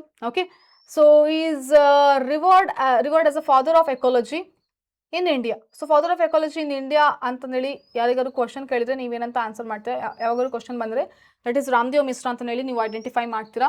Okay, born on 26 August 1908, Ramdev Mishra obtained PhD in ecology. ಎಕಾಲಜಿಯಲ್ಲಿ ಇವರಿಗೆ PhD ಕೂಡ ಕಂಪ್ಲೀಟ್ ಮಾಡಿದ್ರು. And professor WH Pearsall FRS okay from Leeds university. So ಇಲ್ಲಿ ಫೆಲ್ಲೋ ರಾಯಲ್ ಸೊಸೈಟಿ ಅಂತ ಮಕ್ಕಳೇ. ಸೊ ಅವುಗಳನ್ನು ಕೂಡ ಹೇಳಿದ್ದೆ, FRS ಅಂದರೆ ಫೆಲ್ಲೋ ರಾಯಲ್ ಸೊಸೈಟಿ ಅಂತ ಹೇಳ್ತೀವಿ. He established teaching and research in ecology as the Department of Botany of the Banaras Hindu University, Varanasi. ಮಕ್ಕಳೇ ಆ್ಯಕ್ಚುಲ್ ಆಗಿ ಇವ್ರಿಗಿಂತ ಮುಂಚೆ ಎಕಾಲಜಿ ಅನ್ನೋದು ಸಪ್ರೇಟ್ ಆಗಿ ಬ್ರಾಂಚ್ ಇರಲಿಲ್ಲ. ಓಕೆನಾ? ಸೊ ಇವರು ಅದನ್ನು ಸ್ಟಾರ್ಟ್ ಮಾಡಿದ್ದು. Okay, so his research laid the foundations of understanding tropical communities. So ಇವರು ಈ ರಿಸರ್ಚಿಂದ ನಮಗೆ ಏನೇನು ಗೊತ್ತಾಯ್ತು ಅಂದರೆ tropical communities and their succession, ಅದರಲ್ಲಿ ಬರುವಂಥ ಸಕ್ಸೆಷನ್ ಏನೇನು. Okay, then environmental responses of plant population and productivity and nutrient cycling in tropical forest and grassland ecosystem. So major ಆಗಿ ಎಕಾಲಜಿಯಲ್ಲಿ ಬರುವಂಥ ಮೇಜರ್ ಆಸ್ಪೆಕ್ಟ್, ಸಪೋಸ್ ಒಂದು ಸಣ್ಣ ಆರ್ಗನಿಸಮ್ ಫಸ್ಟ್ ಬೇರ್ rock ಮೇಲೆ ಬರುವಂಥದ್ದು ಯಾವುದು? ಬಯೋಫೈಟ್ ಆಗಿರ್ಬೋದು, ಲೈಕನ್ಸ್ ಆಗಿರ್ಬೋದು, ಅದಾದಮೇಲೆ ಸಣ್ಣ ಸಣ್ಣ ಪ್ಲಾಂಟ್ಸ್ ಉಟ್ಕೊಳ್ಳುತ್ತೆ, ಅದಾದಮೇಲೆ ಮೇಜರ್ ಹೈಯರ್ ಪ್ಲಾಂಟ್ಸ್ ಬರುತ್ತೆ, ಅದಾದಮೇಲೆ ಆರ್ಗನಿಸಮ್ಸ್ ಬರುತ್ತೆ, ಸಾಯಿಲ್ ಫಾರ್ಮೇಷನ್ ಆಗುತ್ತೆ. ಸೊ ಈ ರೀತಿ ಹೇಗೆ ಸಕ್ಸೆಷನ್ ಆಗುತ್ತೆ ಒಂದಾದ್ಮೇಲೆ ಒಂದು, ಅದ್ರ ಬಗ್ಗೆ ಫಸ್ಟ್ ಸ್ಟಡಿ ಮಾಡಿದ್ರು. ಎಲ್ಲಿ? ಟ್ರಾಪಿಕಲಲ್ಲಿ. See, tropical communities and their succession. Okay, then environmental responses of plant populations. So ಪ್ಲಾಂಟಿಗೆ ಹೇಗೆ ಎನ್ವಿರಾನ್ಮೆಂಟಲ್ ರೆಸ್ಪಾನ್ಸ್ ಮಾಡ್ತಾ ಇದೆ ಅಂದರೆ ಪ್ಲಾಂಟಿನ ಒಂದು ಲೈಫ್ ಸ್ಪ್ಯಾನಲ್ಲಿ ಎನ್ವಿರಾನ್ಮೆಂಟ್ ಹೇಗೆ ಎಫೆಕ್ಟ್ ಆಗ್ತಾ ಇದೆ ಅದನ್ನ. Then and productivity and nutrient cycling. ಒಂದು ಕಾರ್ಬನ್ ಅಂತ ಬಂತು, ಒಂದು ಫಾಸ್ಫರಸ್ ಅಂತ ಬಂತು ಅಂದರೆ ಅದು ಆರ್ಗನಿಸಮ್ಸಿಂದ, ನಾನ್ ಲಿವಿಂಗಿಂದ ಹೇಗೆ ಒಂದು ರಾಕಿಂದ ಬಂದುಬಿಟ್ಟು ಪ್ಲಾಂಟ್ಸಿಗೆ ಹೋಗಿ, ಪ್ಲಾಂಟ್ಸಿಂದ ಲಿವಿಂಗ್ ಆರ್ಗನಿಸಮ್ಸಿಗೆ ಹೋಗಿ ಮತ್ತೆ ಡಿಗ್ರೇಡ್ ಆಗಿ ಮತ್ತೆ ಹೇಗೆ ಸಾಯಿಲಿಗೆ ಬರುತ್ತೆ, ಈ ರೀತಿ ನ್ಯೂಟ್ರಿಯೆಂಟ್ ಸೈಕ್ಲಿಂಗ್ ಇದೆಯಲ್ಲ. ಸೊ ಇದ್ರ ಬಗ್ಗೆ ಡೀಟೇಲ್ ಆಗಿ ಡಿಸ್ಕಸ್ ಮಾಡಿ ಸ್ಟಡಿ ಮಾಡಿದವರು. ಓಕೆ, ಸೊ ಹಾಗೆ ಗ್ರಾಸ್ಲ್ಯಾಂಡ್ ಎಕೋಸಿಸ್ಟಮ್ನು ಕೂಡ ಇವರು ಸ್ಟಡಿ ಮಾಡಿದ್ದು. Okay, so Mishra formulated the first post graduate course in ecology in India. So ಇವರು ಫಸ್ಟ್ ಏನು ಅಂತಂದರೆ PhD ಎಕಾಲಜಿಯಲ್ಲೂ ಕೂಡ PhD ಮಾಡಬಹುದು ಅನ್ನೋಂಥದ್ದು ಸ್ಟಾರ್ಟ್ ಮಾಡಿದ್ರು. ಅದಕ್ಕಿಂತ ಮುಂಚೆ ಎಕಾಲಜಿಯಲ್ಲಿ ಯಾರೂ ಕೂಡ PhD ಮಾಡ್ತಾ ಇರಲಿಲ್ಲ. ಸೊ ಇವ್ರ ಅಂಡರಲ್ಲಿನೇ ತುಂಬ ಏನು ಸ್ಟೂಡೆಂಟ್ಸ್ ಕಲ್ತ್ಬಿಟ್ಟು ಅವರೂ ಕೂಡ PhD ಮುಗಿಸಿದ್ದಾರೆ. See over 50 scholars obtained PhD degree under his supervision. So ಇವರು ಅವರಿಗೆಲ್ಲ ಗೈಡ್ ಆಗಿದ್ರು. And moved on other universities and research institution. ಇವ್ರ ಕಡೆ ಕಲ್ತ್ಬಿಟ್ಟು ಬೇರೆ ಬೇರೆ ರಿಸರ್ಚ್ ಇನ್ಸ್ಟಿಟ್ಯೂಷನ್ ಓಪನ್ ಮಾಡಿ ಅದನ್ನು ಕೂಡ ಟೀಚಿಂಗ್ ಮಾಡಿ ಅವ್ರೂ ಕೂಡ ನೆಕ್ಸ್ಟ್ ಪ್ರೊಫೆಸರ್ ಆಗಿಬಿಟ್ಟು ಅವ್ರೂ ಕೂಡ ಗೈಡ್ ಆಗಿ ಅವ್ರೂ ಕೂಡ ಮತ್ತೆ ನೆಕ್ಸ್ಟ್ ಬೇರೆ ಸ್ಟೂಡೆಂಟ್ಸಿಗೆ PhD ತಗೊಳ್ಳಿಕ್ಕೆ ಹೆಲ್ಪ್ ಮಾಡಿದ್ರು. ಓಕೆನಾ. ಸೊ ಈ ರೀತಿ ಎಕಾಲಜಿ ಹುಟ್ಕೊಂತು. Then he was honoured with the fellowship of the Indian national science academy and World Academy of arts and Science. So ಇಲ್ಲಿಂದನೂ ಕೂಡ ಇವರಿಗೆ ಹಾನರ್ ಸಿಕ್ತು. Okay. Then and the prestigious Sanjay Gandhi award in environment and ecology, ಇದನ್ನು ಕೂಡ ಒಂದು important. Then due to his efforts the government of India establish the National Community for Environmental Planning and Coordination 1972, which in later years paved the way for the establishment of the Ministry of Environment and Forestry in 1984. So ministry of environment and forestry start ಆಗಿದ್ದೆ ಇವರಿಂದ. Okay. So ಇವರ contribution ಎಕಾಲಜಿಯಲ್ಲಿ ಇರುವಂಥ contribution ಇಂದ government ಕೂಡ ಇವರಿಗೆ help ಮಾಡಿಬಿಟ್ಟು ಒಂದು separate ಆಗಿ ಮಿನಿಸ್ಟ್ರಿನೇ ಓಪನ್ ಮಾಡಿ ಸ್ಟಾರ್ಟ್ ಮಾಡಿದ್ದು ಇವರಿಂದನೇ. ಯಾರು? Ramdev Mishra. Okay. So ecology ಬಗ್ಗೆನೂ ಕೂಡ ತಿಳ್ಕೊಂಡ್ವಿ. ಟೋಟಲ್ 10 ಚಾಪ್ಟರ್ಸ್ ಇಂದ ಇಂಟ್ರೊಡಕ್ಷನ್ ಮತ್ತೆ ಸೈಂಟಿಸ್ಟ್ ಬಗ್ಗೆ ತಿಳ್ಕೊಂಡ್ವಿ ಮಕ್ಕಳೇ. ಸೊ ನಿಮಗೆ ಈಗ ಒಂದು ಐಡಿಯಾ ಸಿಗುತ್ತೆ ಯಾವ್ಯಾವ ರೀತಿ ನಾವು ಮೇಜರ್ ಪಾಯಿಂಟ್ಸ್ನ ನೋಡ್ಕೊಂಡು ಹೋಗಬೇಕು ಅಂತಂದೇಳಿ. ಸೊ ಇದಿಷ್ಟೇ ಮಕ್ಕಳೇ, ನಾನು ಹೇಳಿದ್ನಲ್ಲ ಮೇಜರ್ ಆಗಿ ಅವರ ಪರ್ಸನಲ್ ಲೈಫ್ ಬಗ್ಗೆ ಜಾಸ್ತಿ ನೀವು ಫೋಕಸ್ ಮಾಡಬೇಡಿ. ಅವರ ಕಾಂಟ್ರಿಬ್ಯೂಷನ್ ಏನಿದೆ, ಯಾವ ಫೀಲ್ಡಲ್ಲಿದೆ, ಅವರಿಗೆ ಏನು ಅವಾರ್ಡ್ ಬಂದಿದೆ ಅದನ್ನು ಮಾತ್ರ ನೋಡ್ಕೊಂಡು ಹೋಗಬೇಕು ನೀವು ಎಕ್ಸಾಮಿಗೆ. ಆದರೆ ನೀವೇನು ಮಾಡಿ ಅಂತಾನೆ ಪ್ರತಿಯೊಂದು ಸೈಂಟಿಸ್ಟ್ ಹೆಸರು ಬರೆದ್ಬಿಟ್ಟು ಮೇಜರ್ ಕಾಂಟ್ರಿಬ್ಯೂಷನ್ ಮತ್ತು ಅವಾರ್ಡ್ಸ್ ಅನ್ನೋಂಥದ್ದು 2 ಕಾಲಮ್ ಮಾಡಿಬಿಟ್ಟು ಮತ್ತೆ ಇನ್ನೊಂದು ಸ್ಪೆಷಲ್ ಏನಾದರೂ ಇದ್ರೆ ಅವ್ರ ಬಗ್ಗೆ. ಓಕೆ. ಸೊ 3 ಕಾಲಮ್ ಮಾಡಿಬಿಟ್ಟು ಏನು ಮಾಡ್ಕೊತೀರಾ, ಒಂದು ಟೇಬುಲರ್ ಕಾಲಮ್, ಒಂದು ಚಾರ್ಟ್ ರೆಡಿ ಮಾಡಿಕೊಂಡು ಪ್ರಿಪೇರ್ ಮಾಡಿ ಇಟ್ಕೊಳ್ಳಿ. So that will be very very useful ಮಕ್ಕಳೇ. 2025 ಪೇಪರಲ್ಲಿ ಕ್ವೆಶನ್ ಬಂದಿತ್ತು ರಿಡಕ್ಷನಿಸ್ಟ್ ಬಯಾಲಜಿ ಬಗ್ಗೆ. ಸೊ ಈಗನೂ ಕೂಡ ನೆಕ್ಸ್ಟ್ ಬರುವಂಥ ರೀನೀಟ್ 2026 ಜೂನ್ 21 ನಡೆಯುವಂಥ ಎಕ್ಸಾಮಲ್ಲಿನೂ ಕೂಡ ಇಂಟ್ರೊಡಕ್ಷನ್ ಮತ್ತು ಸೈಂಟಿಸ್ಟ್ ಬಗ್ಗೆನೂ ಕೂಡ ಏನು ಮಾಡ್ಬೋದು, ಕ್ವೆಶನ್ನ ಕೇಳ್ಬೋದು. ಸೊ ಹಾಗಾಗಿ ನಾನು ನಿಮಗೆ ಇಷ್ಟೊತ್ತು ಎಕ್ಸ್ಪ್ಲೇನ್ ಮಾಡಿರುವಂಥದ್ದು. So let me know how much this will be useful for you ಅಂತ. ಸೊ ಎಷ್ಟು ಯೂಸ್ಫುಲ್ ಅನಿಸ್ತಾ ಇದೆ ಅದನ್ನ ಕಮೆಂಟ್ ಸೆಕ್ಷನಲ್ಲಿ ತಿಳಿಸಿ. ಹಾಗೆ ನೆಕ್ಸ್ಟ್ ವಿಡಿಯೋಸಲ್ಲಿ ಮತ್ತೆ ಸಿಗುವ. ಟಿಲ್ ದೆನ್ ಬಾಯ್.